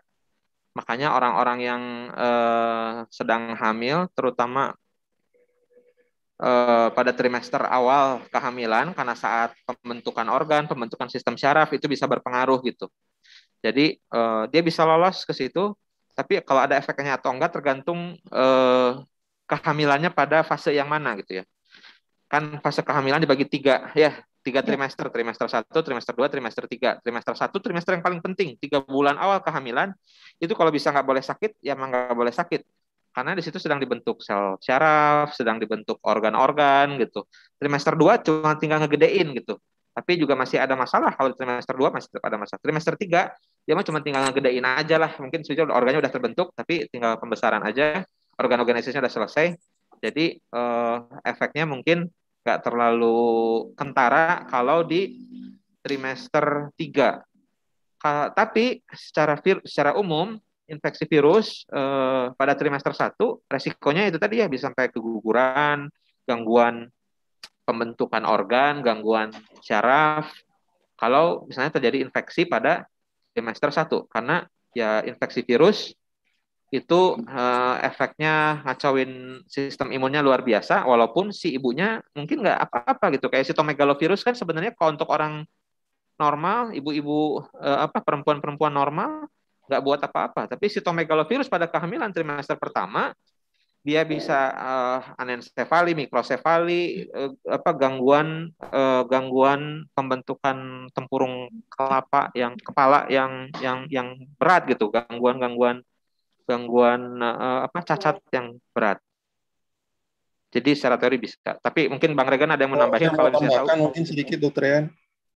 Kalau untuk yang ibu hamil positif COVID bisa menularkan ke janinnya, kalau saya kebetulan istri kan spesialis anak ya, banyak rawat pasien gitu. Pengalamannya sih bayi itu lahir dari ibu yang positif COVID itu biasanya sih enggak. Karena ya memang juga kita harus ingat bahwa virus ini kan dia metode penularannya itu kan dari udara ya. Jadi tidak lewat darah lah. Jadi tapi bisa aja kemungkinan bayi itu akan kena COVID saat dia udah dilahirkan, terus kan kontak dengan udara luar, dengan sirkulasi mungkin yang buruk di tempat partusnya, nah itu bisa ada resiko dia tertular. Tapi kalau bayi lahir terus langsung dia positif COVID, kalau selama ini sih belum pernah saya baca atau dengar sih. Gitu. Antibodinya mungkin yang positif IgG-nya gitu ya, Bang ya. Iya, kalau itu mungkin Ya. masih bisa lah. Tapi kalau misalnya dia jadi apa? Jadi Sakit positif virusnya dari swab gara-gara itu enggak baru kayaknya. dari ibu yang positif kayaknya enggak. Ya. Terus kalau pengaruhnya sendiri itu sih lebih ke ini. Kita harus ingat bahwa kalau misalnya ibu hamil itu dia terinfeksi corona, yang dikhawatir itu kan kalau terjadi hipoksia. Nah, kalau dia terjadi hipoksia, dia akan berpengaruh ke sirkulasi transplasental atau waktu bayi itu dalam kandungan. Nah, itu yang apa efeknya mungkin yang secara tidak langsung itu. Jadi bisa terjadi IUGR atau Bayi apa kecil. iya bayi kecil atau apa plasentanya jelek ya, itu kurang lebih lah seperti itu sebagai Oke. tambahan. Terima kasih Bang Rekan tambahan. Iya, kalau aku mungkin nambahinnya karena ini dok, mantan juga pas lagi hamil kena COVID. Iya, itu gimana dong sharingnya tuh? Jadi kemana hasil kontrolnya gimana tuh? Hasil kontrolnya itu waktu pas kena COVID yang kedua itu, pas lagi hamil, CT value-nya 26. Oh Gejalanya ya. yang muncul anosmia, hanya anosmia gitu.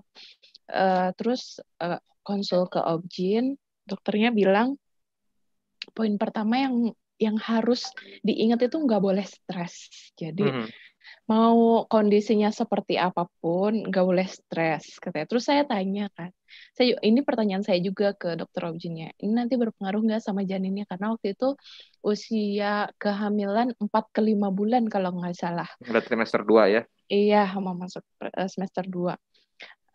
Pokoknya ibu nggak usah mikir ke situ, harus sehat aja udah katanya.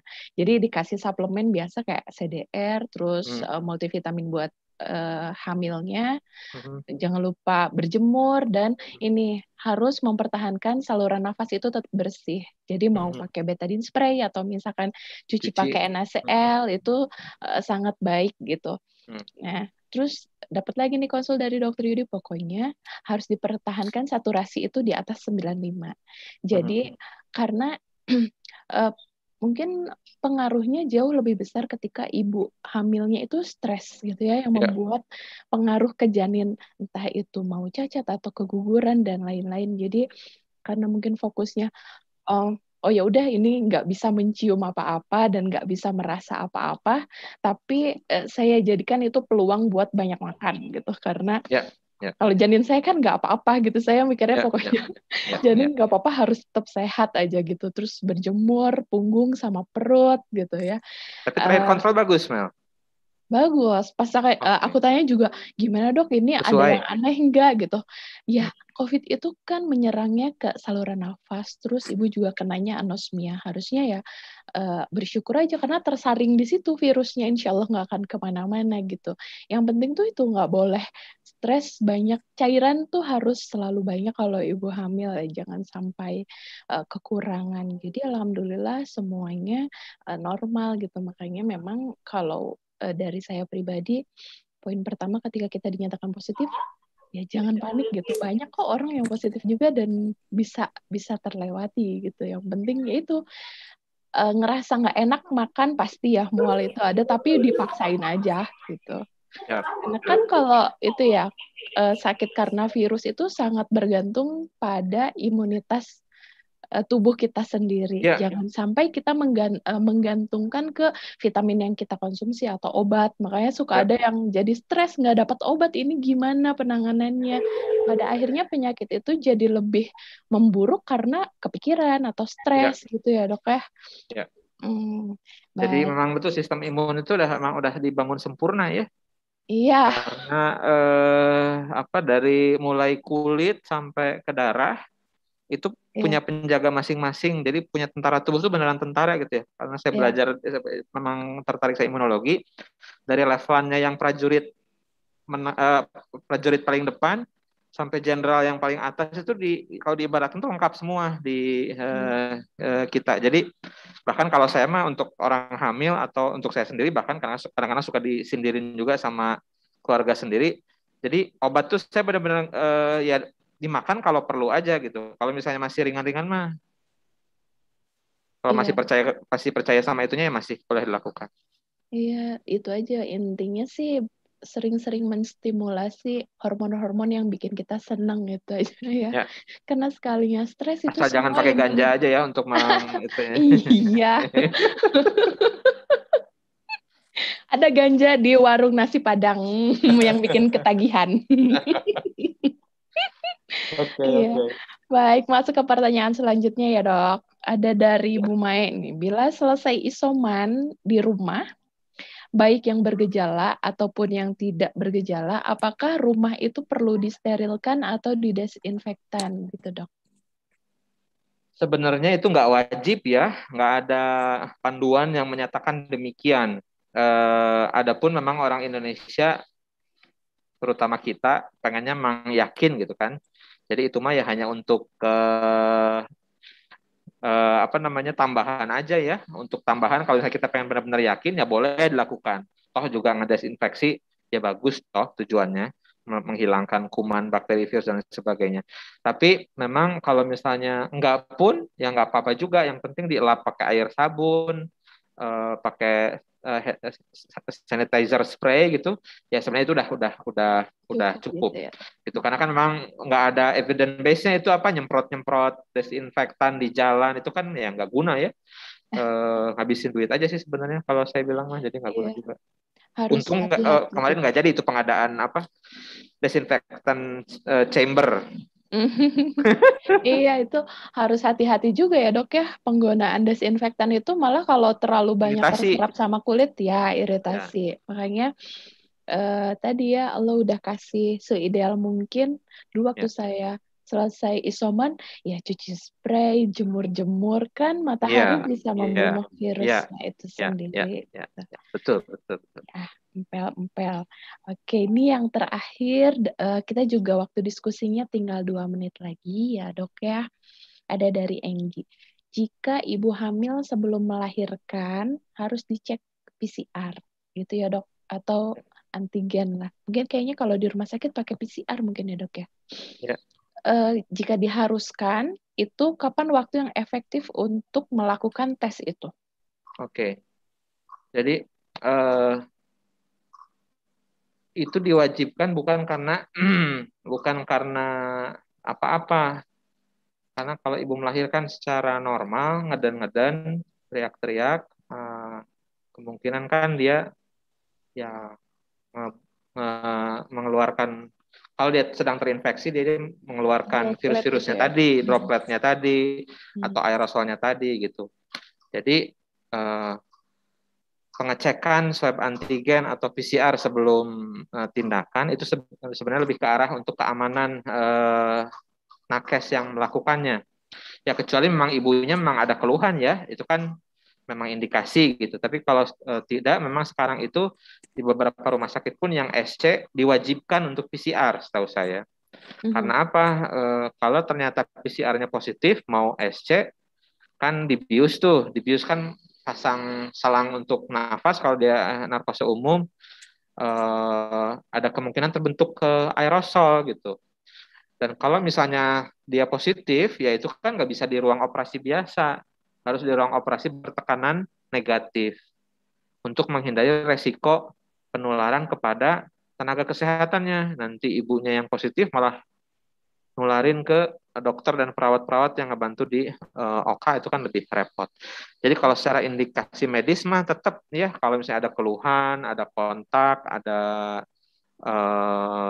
apa tadi ya itu ya kontak erat atau klaster, itu wajib diperiksa sesuai dengan timeline yang tadi. Biasanya 3 hari setelah kontak kalau nggak ada gejala, atau kalau misalnya udah ada gejala, kalau negatif diulang sekali lagi dalam jangka waktu berapa hari. Kalau positif dianggap positif kalau PCR, kalau negatif tetap di follow up sama PCR baiknya. Jadi itu sesuai atas indikasi medis dan protokol pemeriksaan yang berlaku. Tapi kalau nggak ada keluhan ibunya, itu memang hanya untuk kepentingan administratif dan keamanan saja gitu ya, terutama untuk dokter-dokter dan bidan-bidan yang akan membantu persalinan baik secara normal maupun secara operatif per abdominan gitu. Jadi kalau ditanya waktunya kapan, kalau nggak ada keluhan, sebenarnya ya paling sebelum tindakan. Itu untuk kepentingan administratif dan keamanan. Kalau misalnya ada keluhan ya sesuai dengan indikasinya tadi. Iya, baik ya dok. Ini ada satu pertanyaan yang kelewat nih dok ya dari dokter Alma. Assalamualaikum dok, izin bertanya bagaimana ketika pasien atau saudara yang terkena COVID dengan gejala ringan mendekati berat, sedangkan di puskesmas ditolak dan di rumah sakit itu sudah full. Kembali lagi ke puskesmas dan malah disuruh isolasi mandiri. Sedangkan keluarga tidak ada yang mengerti tentang kesehatan. Nah, banyak sekali pasien yang datang ke klinik mungkin yang mengeluhkan seperti itu ya dok ya. Jadi apa yang harus kita lakukan? Ya, itu dilematis ya. Itu terjadi sama keluarga saya kemarin. Keluarga saya, paman saya itu gejalanya udah sedang, saya bilang. Saya pinjemin pulse oximetry di bawah 90 bahkan. Nafasnya saya suruh hitung ke keluarganya di atas 26 bahkan. Terus mau lapor ke puskesmas yang harusnya kontrol setiap hari, mungkin karena satu dan lain hal tidak dilakukan. Lapor ke Satgas daerah, Satgas kelurahan juga. Satgasnya juga memang nggak terlalu aktif gitu. Untuk kebantuannya mungkin hanya untuk ngedata dan memberikan bantuan saja. Setelah itu ya sudah. Memang dilematis, tapi ya jadinya kita hanya bisa menyarankan apa yang bisa kita sarankan saja. Kalau pasiennya sedang, kalau misalnya bisa untuk suportifnya kita bantu oksigen dulu sementara sebelum dapat itu ya, akhirnya itu yang dilakukan.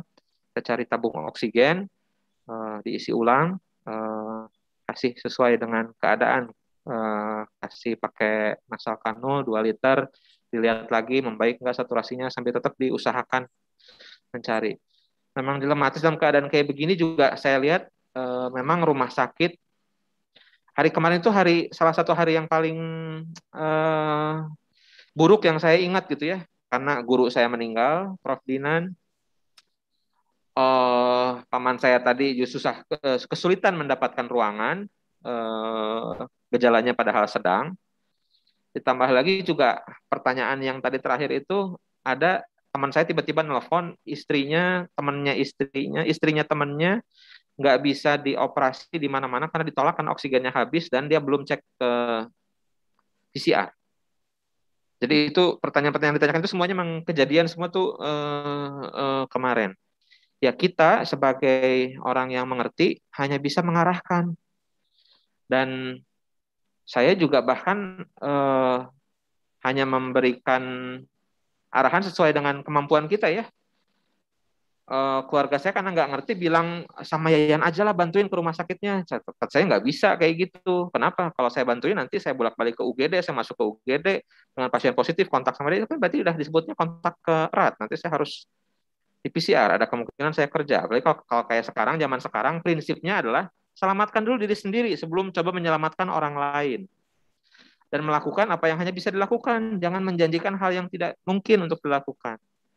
Hanya nanya-nanya membantu cari ruangan sih nggak ada salahnya. Tapi kalau misalnya ternyata udah disarankan kayak begitu, ya udah paling kita cuma bantu. Mungkin hanya mencarikan ruangan sebisa mungkin, kasih terapi suportifnya kalau misalnya bisa mencarikan oksigen, kasih oksigen. Kalau bisa suportif, ada di keluarganya ada yang bisa pasang infus dengan kontaknya sudah bagus atau pakai APD yang lengkap bisa pasang infus. Tapi kalau enggak mah ya kita hanya bisa memberikan informasi dan arahan gitu ya. Jadi memang keadaannya cukup berat. Bahkan berapa ya, sebulan lalu gitu ya ada cerita kan ya, dokter RSUD Sutomo, konsultan padahal spesialis, dia nggak dapat tempat kan di RSUD Sutomonya sampai meninggal di rumah sakit yang lain gitu. Jadi keadaannya sekarang segenting itu. Jadi saya minta untuk teman-teman tetap jaga kesehatan, dan kalau sayang sama teman-teman orang-orang yang sekitarnya, dilakukan anjuran-anjurannya sebisa mungkin, walaupun memang kadang-kadang ada yang susah dihindari ya. Keluarga kita yang ternyata lebih aktif karena keluar ke sana kemari, ya kita udah ingatkan, ya itu mah ya sudah jadi hak dan resikonya dia gitu. Jadi lakukan apa yang bisa dilakukan, kalau tidak ya jangan memaksakan. Prinsip pertama dalam emergensi adalah selamatkan diri sendiri sebelum menyelamatkan orang lain. Itu nggak akan guna kalau kitanya malah justru yang nanti harus diselamatkan. Jadi eh, itu aja mungkin yang harus itu. Iya, baik dok. Aduh ini yang terakhir nih dok ya. Dok mau tanya kalau positif COVID, terus dia batuk, kan virusnya keluar, Ya, menyebar. Nah, ya. berapa lama virus itu bisa bertahan di udara? Eh, Kalau saya ngobrol sama teman saya yang Satgas COVID di RSAS, kalau kitanya ada di situ langsung, itu secara teori memang menular langsung. Tapi kalau dia nempel di permukaan, terus entah berapa lama, permukaannya juga nggak jelas, ada yang bisa kayu, kaca, itu memang ada beberapa penelitian yang menunjukkan kalau dia di logam, dia bisa bertahan lebih lama gitu ya, sampai beberapa menit, sampai 1 jam. Tapi itu sebenarnya infeksi yang terjadi karena kontak tidak langsung itu jarang banget, jarang sekali. Paling infeksi itu kontak langsung kalau salaman, pegangan gitu ya. Tapi kalau misalnya yang dibuktikan infeksi karena saya pegang pulpen bekas orang yang COVID positif gitu, itu kayaknya jarang banget gitu. Kalau ditanya bertahan berapa lama, kalau di beberapa artikel yang saya baca hanya bertahan beberapa menit, sampai ada yang sampai, saya lupa, nggak tahu sampai 1 jam atau setengah jam gitu ya. Tapi itu juga tergantung permukaan dan keadaan sekitar. Kalau misalnya dia kena sinar matahari kan cepat mati. Kalau dia dingin atau lembab bisa lebih lama. Kalau dia di kayu bisa cepat mati. Tapi kalau di logam atau kaca dia lebih lama. Intinya adalah kalau misalnya ada yang batuk, tadi etika batuknya diterapkan. Terus kalau ingin membersihkan tempat, melakukan desinfeksi, lakukanlah desinfeksi pada tempat-tempat yang betul prioritasnya prioritas tinggi. Misalnya kalau gagang pintu kamar mandinya itu dipakai sama semua orang dan ada yang positif, nah itu memang yang harus dibersihkan paling sering gitu ya. Tapi kalau misalnya secara penularan tidak langsung agak jarang. Bahkan kalau teman saya yang di RSS itu bilang nggak mungkin katanya kayak gitu, itu kan cuma teori aja, teoritis katanya gitu. Kalau ketularan itu biasanya pasti ketemu sama si itunya. Tapi itu juga jangan melengahkan kita ya. Kita harus tetap menjaga kebersihan dan PHBS-nya dijalankan. Hal-hal yang simpel tadi, cuci tangan 20 menit pakai sabun, di air mengalir, itu dilakukan. Ya. Baik, terima kasih Dokter Yayan untuk semua jawaban atas pertanyaan dari teman-teman. Semoga bisa menjawab dari pertanyaan yang sudah diajukan oleh teman-teman ya. Dok, nanti boleh minta izin dokter memilih 3 penanya terbaiknya itu atau 3 pertanyaan terbaiknya setelah selesai sesi berdoa ya dok ya, yang akan disampaikan oleh Dokter Ipang gitu ya dok. Baik, ya teman-teman semuanya, alhamdulillah kita sudah sampai sedikit lagi di penghujung acara hari ini. Senang sekali bisa berinteraksi dengan teman-teman dan sharing-sharing. Semoga ilmu yang disampaikan oleh Dokter Yayan bisa bermanfaat ya. Dan kalau misalkan punya pertanyaan, mungkin bisa disampaikan lewat siapa ya, lewat Karingnya, mungkin nanti bisa disampaikan ke saya juga, nanti saya sampaikan lagi ya sama Dokter Yayan karena belum tentu saya bisa jawab. Baik, kita masuk ke agenda berikutnya yaitu doa bersama ya, doa bersama yang mungkin akan dipimpin oleh Dokter Pangestu Widodo. Bagaimana dok? Sudah siap Dokter Ipang? Alhamdulillah. Iya. Siap. Alhamdulillah ya dok.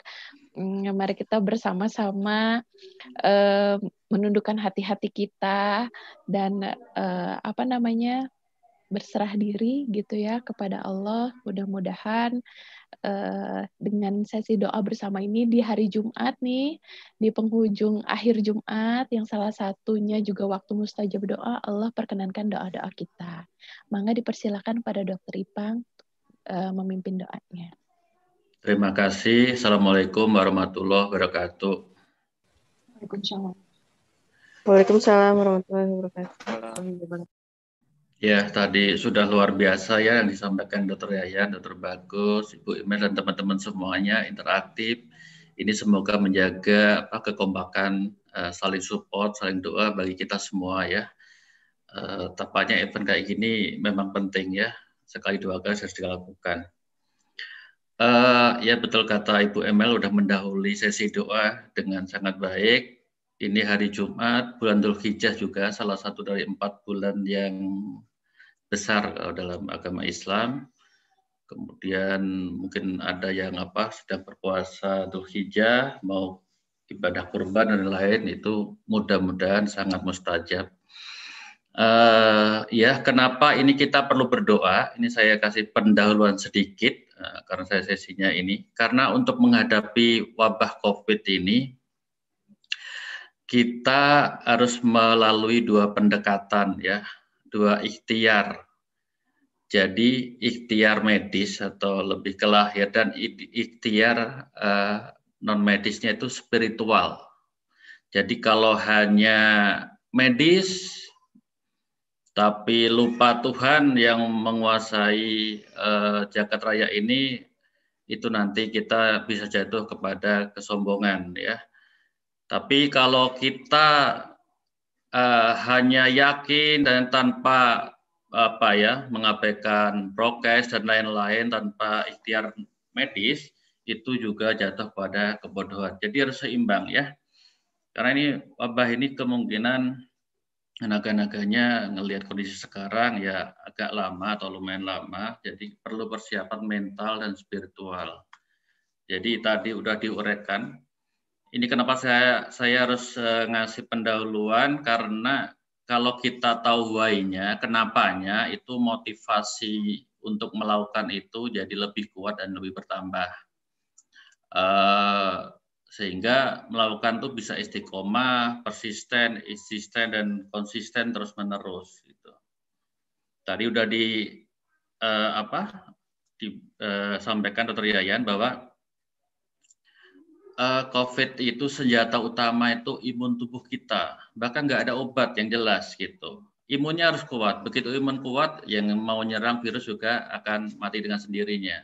Obat-obatan yang ada itu untuk tidak memperparah kondisi, menghambat dan lain-lain. Tapi obat yang membunuh virusnya nggak ada. Jadi imun kita yang harus kuat, antibodinya yang harus kuat. Itu prinsipnya. Nah, untuk imun kuat tuh ada ikhtiar medis dan non medis. Yang medis itu pencegahan tadi ya. Istirahat yang cukup, pakaian 6M, kemudian minum air yang cukup, olahraga selama WFH ya 3-5 kali sehari per minggu, multivitamin kalau perlu mangga silahkan, buah-buahan juga, itu yang medis. Nah, untuk non medis, doa itu harus dibarengi dengan ikhtiar. Ini mohon diperhatiin ya buat saya pribadi juga dan buat teman-teman semua.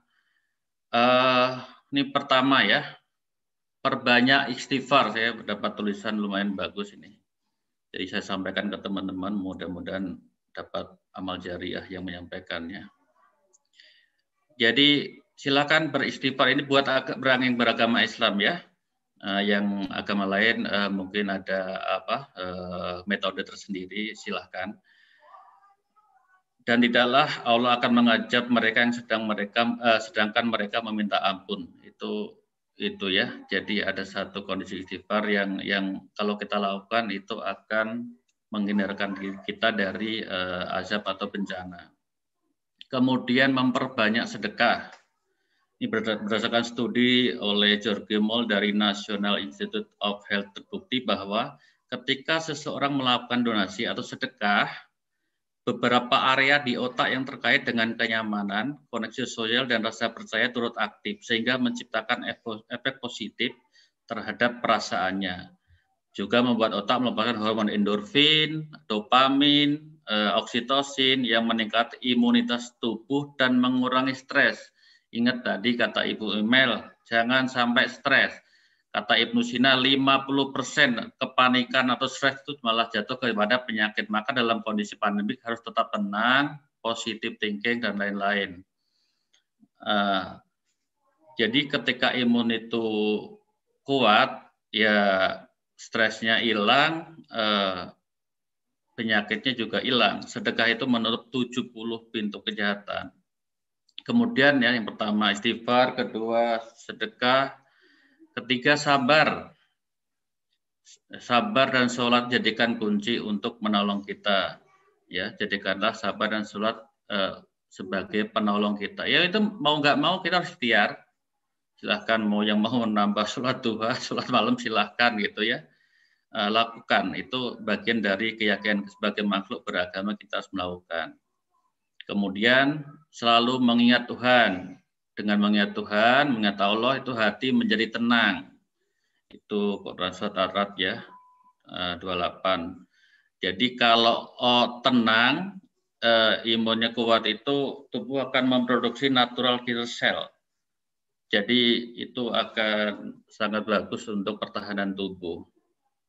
Nah, kemudian yang keempat tadi zikir. Zikir itu yang terbaik. Silakan kalau mau baca Quran atau zikir yang khusus, silakan baca Quran. Manfaatkan selama WHO panjang ini. Silahkan reguler mau gantian. Kalau itu kan banyak surat-surat yang versi pendek tapi nggak pendek banget ya. Al-Waqiah, Ar-Rahman, Al-Mulk, Toha, Al-Kahfi silahkan tuh. Mau pagi atau sore atau subuh silahkan. Bergantian juga nggak masalah. Baca. Anda harus berikhtiar. Karena ya nggak bisa diremehkan. Ya kalau udah berikhtiar lahir batin medis namanya masih kena juga ya udah itu mah udah bagian jadi takdir gitu. Terus kemudian yang kelima, nah ini kenapa why-nya? Berdoa. Tidak ada yang dapat mencegah takdir kecuali doa atau tidak menghalang bencana kecuali doa ya. Jadi ini kenapa kita harus berdoa. Kita punya Tuhan, kita makhluk ini apa ya? Bukan sendirian. Virus itu juga makhluk Tuhan gitu. Tapi tetap ya, tetap prokesnya jalan, medisnya jalan, baru kita berdoa. Nah, saya akan menuntun doa dengan bahasa yang mudah dimengerti, bahasa kita, yang penting hati kita tahu dan kita yakin kepada Tuhan dengan tata cara Islam. Nanti yang lain silahkan dengan keyakinan sendiri masing-masing. Bismillahirrahmanirrahim. Allahumma sholli ala Muhammad wa ala ali Muhammad. Alhamdulillahirabbil alamin. Ya Allah, ya Rabbi, ya Rahman, ya Rahim. Bencana di muka bumi ini hanya berjalan atas kehendak-Mu. Kami tidak daya dan upaya melainkan atas kehendak-Mu. Engkaulah pemilik kerajaan langit dan bumi beserta isinya, yang hidup dan kekal lagi mengurusi semua makhluk-makhluknya. Berilah kami kesehatan dan kekuatan dan kesabaran dalam menghadapi wabah ini. Berilah kami kekuatan lahir dan batin. Berilah kami kesehatan ruhiyah, akliyah, dan jasadiyah. Ya Allah, ya Hayyu, ya Qayyum, kami memohon dengan segenap ketundukan dan kerendahan hati. Bawalah kami semua dalam perlindungan-Mu. Bawalah kami dalam keselamatan-Mu, beserta keluarga kami, teman-teman kami, Bapak, Ibu, guru-guru kami, bangsa kami, keluarga kami, dan orang-orang yang kami cintai di sekitar kami. Kami datang dengan sepenuh harapan, dengan keyakinan, dan kepasrahan dalam kerendahan hatian. Mohon jagalah kami. Sehatkanlah teman-teman kami yang terpapar, dan semoga kami semua tetap dalam keadaan sehat dan walafiat sampai wabah ini berlalu. Dan semoga perusahaan kami di mana kami hidup ini, di dunia ini tetap survive melewati masa pandemi. Lindungi juga segenap teman-teman nakes terutama yang berjuang di garis terdepan dalam melayani masyarakat. Semoga mereka tetap mendapat ganjaran pahala yang berlipat dari-Mu. Ya Allah, Ya Rahman, Ya Rahim, Ya Fatah, Ya Rozak, Engkaulah yang Maha Pengampun, Maha Penyayang kepada segenap hamba-hambamu. Kabulkanlah permohonan kami. Limpahkanlah rezeki, kemuliaan, kesejahteraan yang baik pada kami semua di dunia dan akhirat. Amin ya rabbal alamin. Al-Fatihah. A'udzubillahi minasyaitonirrajim. Bismillahirrahmanirrahim. Alhamdulillahirabbil alamin. Arrahmanirrahim. Maliki yaumiddin. Iyyaka na'budu wa iyyaka nasta'in. Ihdinas siratal mustaqim. Siratal ladzina an'amta 'alaihim ghairil maghdubi alaihim waladdallin. Amin. Sekian doa bersama. Semoga teman-teman tetap menjaga kekompakan, saling support, saling mendoakan satu sama lain. Kalau kita pengen pergi cepat itu memang sendirian, tapi kalau kita pengen jauh dan lama itu kita harus bersama-sama. Itu pepatah Afrika ya. Sekian dari saya, semoga acara ini diridhoi oleh Allah Subhanahu wa taala. Assalamualaikum warahmatullahi wabarakatuh. Waalaikumsalam warahmatullahi wabarakatuh. Terima kasih untuk Dokter Ipang, sesi berdoa bersamanya. Nah, Dokter Yayan gimana? Sudah memutuskan pertanyaan, 3 pertanyaan terbaik nih ya. Disebutkan dulu sponsornya ya, biar semangat. Pertanyaan terbaik pertama mendapatkan voucher 200.000 dari kantin Jatinangor. Terus yang kedua mendapatkan voucher sebesar 150.000 dari kantin Leles. Dan yang ketiga mendapatkan voucher 100.000 dari Optik Jatinangor. Mangga dok. Ke satu, kedua, ketiga. Habis ini foto ya, dibuka kameranya ya mungkin ya. Iya. Udah bagi-bagi hadiah. Nah, udah sambil bagi-bagi hadiah dibuka dong itu kameranya, nanti mau difoto bersama ini. Yang tadi saya agak kesulitan menjawabnya karena saya belum baca artikelnya dan saya pikir pertanyaan bagus dan menyangkut 2 nyawa, itu yang dari Yaya tadi ya. Tentang menularkan ke janin kalau positif COVID. Baik. Itu terbaik pertama, dok? Iya, itu yang pertama. Ya. Oke, yang kedua yang mana, dok? Yang kedua,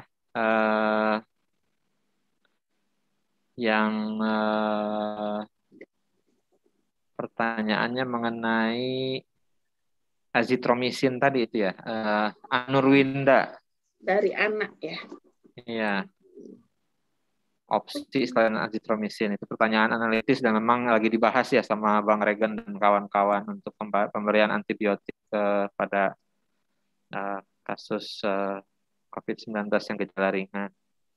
Terus yang terakhir itu tadi yang saya agak kesulitan menjawabnya karena saya juga udah lupa artikelnya, yang tentang kalau batuk terus bertahan berapa lama itu di itunya gitu ya. Dari Panana ya yang terakhir. Oh iya, Panana ya. Oke. Ya. Dibukalah itu kameranya apa bagus, Bu Ade. Ya, untuk teman-teman. Kayaknya pada dilipan heula sakadapnya, udah dilipan deh, gelis. Kita foto bersama, guys. Oke, guys. Oh, bagus eta kumis acu ieu di sisiran heula kumis eta mah. Itu Testri belum buka tuh, Testri Kartini belum buka. Ya ini 2 kali lebaran udah kayak Bang Toyib ya, nggak kumpul-kumpul. Ini udah lupa bukanya. Siapa tuh yang lain? Bu Silvi belum buka, Bu Yani belum buka. Halo Bu Yani, apa kabar? Baik. Ade belum buka. Si Item mana si Item? Ayo. Si Bapak Kasep itu TAD dokter siapa tuh? Terangga ya dokter itu ya. Terus Disa, Taufik Gunawan, Teh Dewi, Teh Iniarti, Gugun. Dibuka, kita foto. Kita mulai ya fotonya. Ada 3 gelombang. Yang pertama dulu. Lihat semuanya. 1, 2, 3. Oke, gelombang 1. Ya, benar. Yang gelombang kedua. Bahagia, endorfinnya naik. Yang gelombang kedua. Ini yang belum buka. Siapa ini? Dokter Alma, Kasir KPJ, Topik Gunawan, Ade Triani, Wawan Gugun. Ayo belum buka kameranya. Yusuf udah buka? Oh udah Yusuf ya. Itu kirain poster, Cuk. Sebentar ya. Siap semuanya. 1, 2,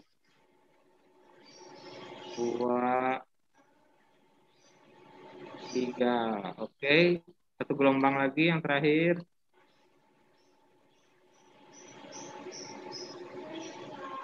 Yang terakhir. Bolehlah, gaya bebas yang terakhir mah.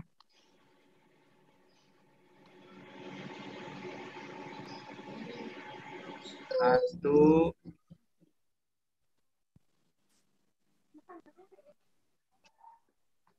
2, 3.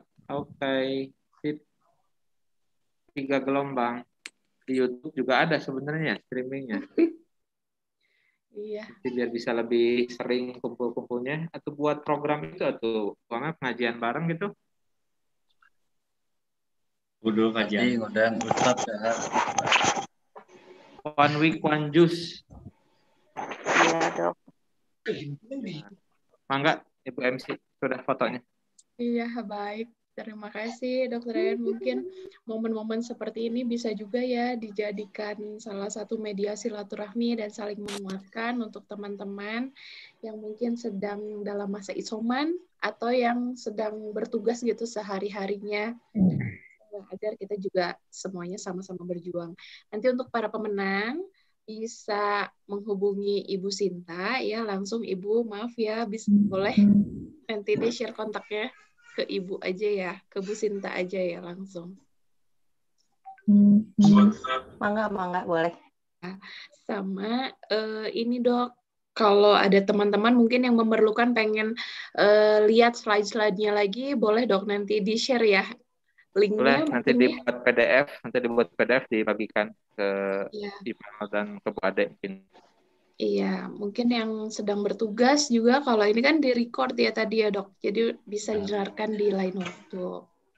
Ya. Baik, terima kasih semuanya yang telah berpartisipasi di acara siang menuju sore hari ini. Semoga memberikan banyak manfaat dan kita senantiasa diberikan kesehatan oleh Allah Subhanahu wa Ta'ala, tetap semangat, hindari stres, tetap happy. Yang sukanya nonton drakor, happy-nya ya sering-sering nonton itu aja biar menambah endorfinnya. Tapi kalau ceritanya sedih, malah ngikut sedih juga ya. Email apa? Ya soalnya orang-orang mah begitu Bu curhatnya, jadi banyak nonton drakor katanya. Saya jadi baca novel. Iya benar. Ya, baca novel lagi. Ada pertemuan selanjutnya ya yang bisa mengumpulkan kita semua meskipun dalam bentuk virtual. Terima kasih semuanya. Mohon maaf jika banyak kekurangan. Amin. Assalamualaikum warahmatullahi wabarakatuh. Waalaikumsalam warahmatullahi wabarakatuh. Sehat semuanya. Sehat semuanya ya. Amin. Amin. Nuhun. Yo.